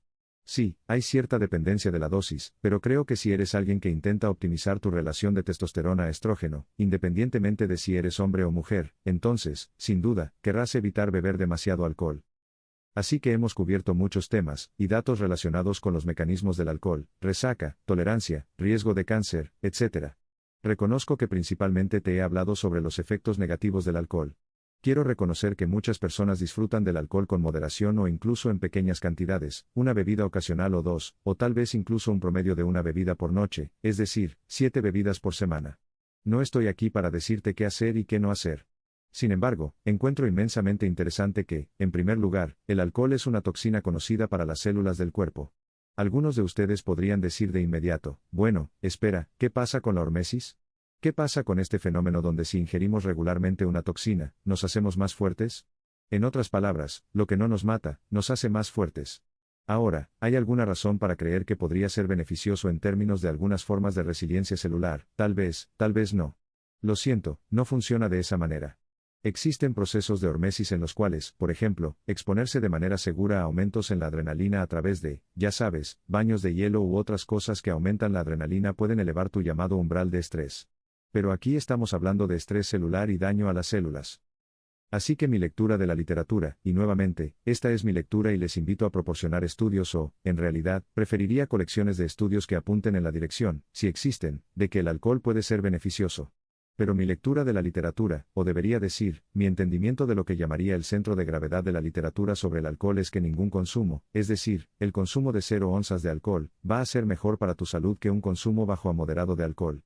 Y ese consumo bajo a moderado de alcohol va a ser mejor para ti, por supuesto, que el consumo moderadamente alto a alto de alcohol, es decir, de 12 a 24 o más bebidas por semana. Me doy cuenta de que para la mayoría de las personas que escuchan esto, probablemente sea el consumo bajo a moderado de alcohol lo que forma parte de su repertorio habitual. Y no estoy aquí para darte una justificación para hacerlo, ni voy a decirte que no lo hagas. Me gustaría que consideraras, quizás, los efectos negativos que entendemos y que están documentados, por ejemplo, los efectos negativos del alcohol en el microbioma intestinal, y las cosas que puedes hacer para apoyar mejor tu microbioma intestinal, los efectos negativos en el sistema de estrés, ese eje PA del que hablamos antes, y el hecho de que incluso niveles bajos a moderados de consumo de alcohol pueden aumentar nuestros niveles de estrés cuando no estamos bebiendo. Y que pienses en adquirir algunas herramientas y en volverte hábil con herramientas, ya sean conductuales u otras, que puedan ayudarte con la modulación del estrés sin involucrar el consumo de alcohol. Nuevamente, el punto aquí es ilustrar dónde están los problemas con el consumo de alcohol, pero también he tratado de señalar algunos recursos que pueden ayudar a contrarrestar algunos de esos efectos negativos. ¿Los contrarrestarán todos? No puedo decirlo con certeza, pero sin duda tomar medidas para contrarrestar algunos de los efectos negativos de cualquier consumo de alcohol que puedas estar teniendo será beneficioso para ti, y esas herramientas y protocolos serán promotores de salud. En cualquier caso, si estás aprendiendo de este podcast o lo estás disfrutando, por favor suscríbete a nuestro canal de YouTube. Es una excelente manera de apoyarnos sin costo alguno. Además, suscríbete al podcast en Spotify y en Apple, y en ambos, Spotify y Apple, puedes dejarnos una reseña de hasta 5 estrellas. Si tienes preguntas sobre el contenido cubierto en el podcast o sugerencias de temas que te gustaría que tratáramos o invitados que te gustaría que tengamos en el podcast de Uberman Lab, por favor incluye todo eso en la sección de comentarios en YouTube. Leemos todos los comentarios. También revisa a los patrocinadores mencionados al inicio del podcast de hoy, y echa un vistazo a los suplementos de Momentous, nuestros nuevos socios en el espacio de los suplementos, y revisa Athletic Greens. Esa es la mejor manera de apoyar este podcast. Si aún no nos sigues en redes sociales, por favor hazlo. Somos Uberman Lab en Twitter y también somos Uberman Lab en Instagram, y en ambos lugares cubro ciencia y herramientas relacionadas con la ciencia, algunas de las cuales coinciden con el contenido del podcast de Uberman Lab, pero muchas de las cuales son únicas, y no se cubren en el podcast de Uberman Lab. Nuevamente, somos Uberman Lab en Instagram y Uberman Lab en Twitter. Por favor, también revisa nuestro boletín mensual de la red neural. Este es un boletín que incluye resúmenes de episodios del podcast y también incluye muchos protocolos accionables. Es muy fácil registrarse para el boletín. Ve a ubermanlab.com, haz clic en el menú, ve a boletín y proporciona tu correo electrónico, pero no compartimos tu correo electrónico con nadie. Tenemos una política de privacidad muy clara y rigurosa, la cual es que no compartimos tu correo electrónico con nadie, y el boletín se envía una vez al mes y es completamente gratuito. Nuevamente, solo ve a ubermanlab.com y ve al boletín de la red neural. También me gustaría señalar que el podcast de Uberman Lab tiene un canal de clips.